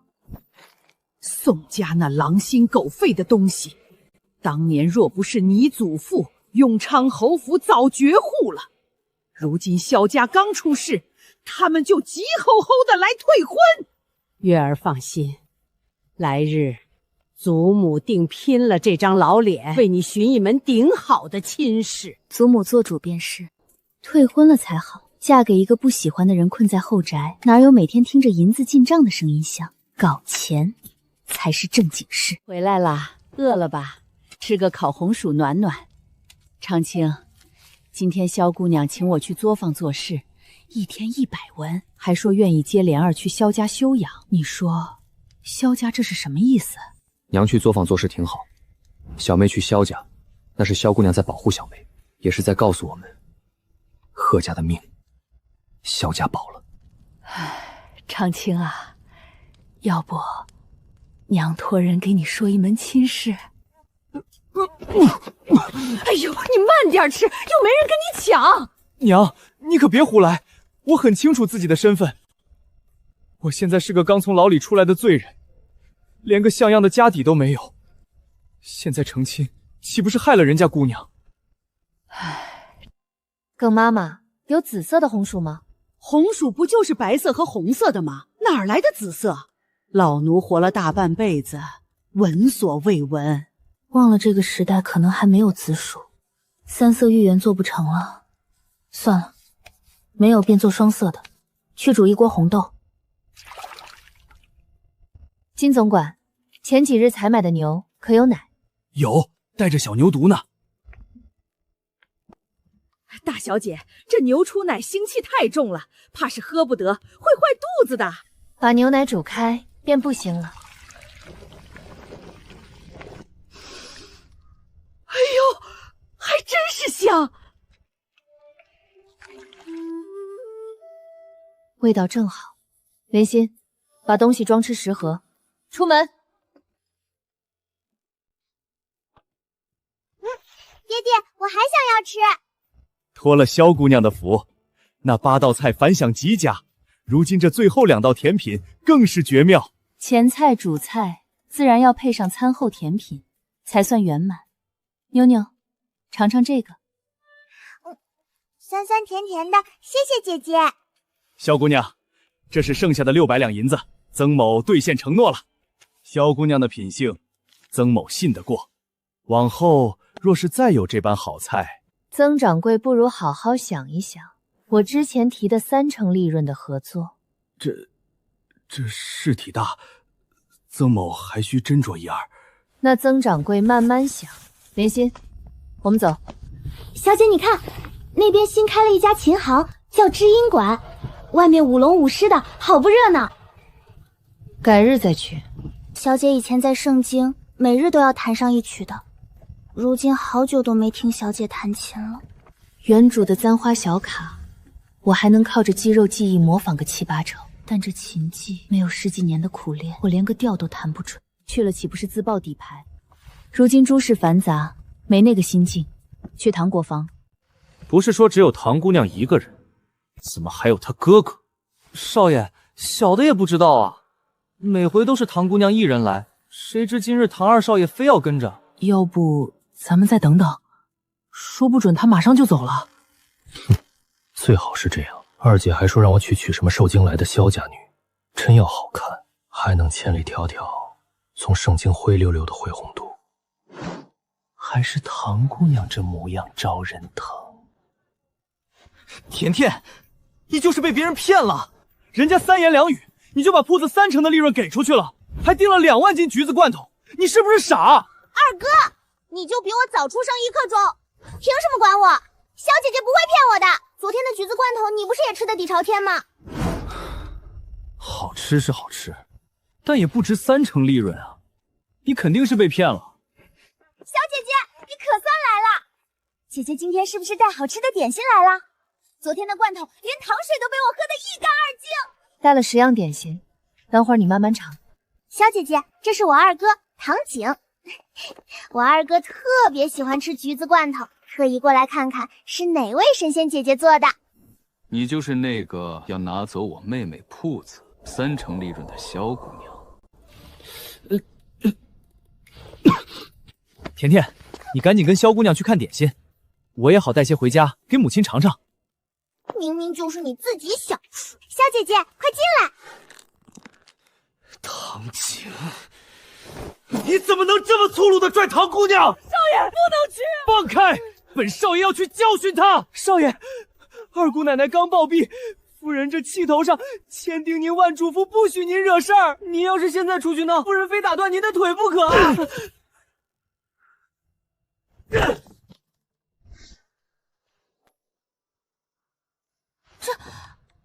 这朵花一样的是什么？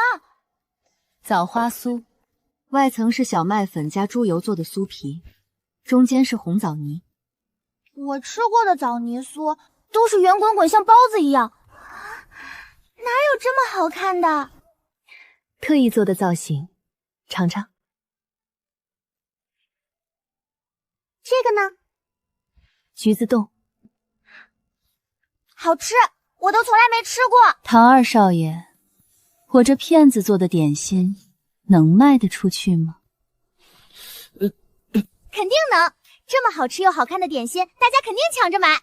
这是我为糖果坊写的计划书。萧姐姐，预存是什么？会员又是什么？还有这抽奖？预存便是客人提前在铺子里存300文钱，我们便白送他50文。存300送50，那我们岂不是亏了？这叫锁客，钱进了铺子，他往后买点心便只能来糖果坊。那这抽奖呢？终极大奖居然是50两银子，这绝对不行！50两，撞楼里干2年都挣不到。万一开业第1天，这大奖就被别人抽走了，卖多少点心才能挣得回来？这买卖血亏。谁说要把大奖一开始就放进去的？前几日抽奖箱里只有2等奖、3等奖和幸运奖，直到最后2天，再把大奖的签子投进去。我懂了，萧姐姐这招太绝了。此事只能天知地知，你知我知，绝对不能让百姓知晓。我懂，明天我就照着这个干。不可。为什么？明天干，你拿什么卖给客人？铺子里的点心师傅学会这些手艺了吗？货囤足了吗？伙计招够了吗？若是人多忙不过来，砸的是糖果坊的招牌。萧姐姐说的对，是我傻了，得先让师傅学会做。二哥，你看吧，我就说萧姐姐没骗我。那个，甜甜，我还有事，就先回去了。萧姐姐，你出了这么多力，又给点心方子，又给计划书，拿3成利润，是不是少了点儿？不少，我只负责出点子，剩下的活儿可都由你的人来做。甜甜，我希望我们合作的事情，天知地知，你知我知。小姐姐，合作的事我二哥已经知道了，那就不要再让第三个人知晓。没问题。小姐姐，为了庆祝咱们合作，我今天请你吃饭，去逢春楼。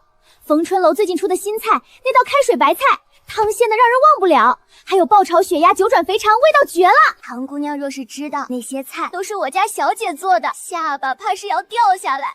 小姐姐，你可千万别拒绝，一定得尝尝。少爷，咱们还按计划走吗？当然，大不了就英雄救二美。赶紧走，本少爷能不能抱得美人回，就看今日了。听说逢春楼又要出新菜了，也不知道从哪儿学来的，生意好得不得了。等咱们铺子的点声上了，肯定也能这般火爆。大小姐，前头马车撞翻了摊子，路堵死了，过不去。那就走旁边的巷子绕过去。小姐姐，你叫我甜甜吧，叫唐姑娘显得太生分了。甜甜，有没有人说过你笑起来特别甜？我二哥说我笑起来跟傻子一样，特别好骗。今文，你们是什么人？小娘子生得好看，不如跟我们回家。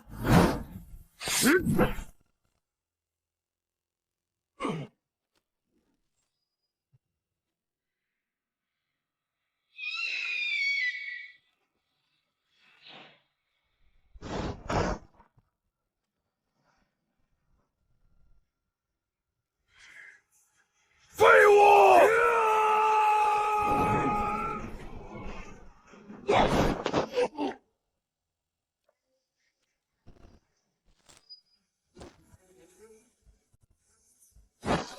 找死！大小姐，你受伤了。无碍。小姐姐，你流了好多血，若不是你拽我一把，那匕首就扎在我肩膀上了。哪来的毛贼？我听着这边出事，立刻就赶过来了，没想到还是晚了一步。唐姑娘，你没事吧？没事，甘公子好心，我们心领了。小姐姐，我们赶紧去找郎中。小姐，上回伤了肩膀就高烧不对，这次又伤了。一点小伤，不必惊慌。甜甜，刚刚那位甘公子你认识？甘宗勇，甘家的小公子，之前有过一面之缘。怎么了？你有没有觉得他来得太凑巧了？小姐姐的意思是？是与不是，好好查查就明白了。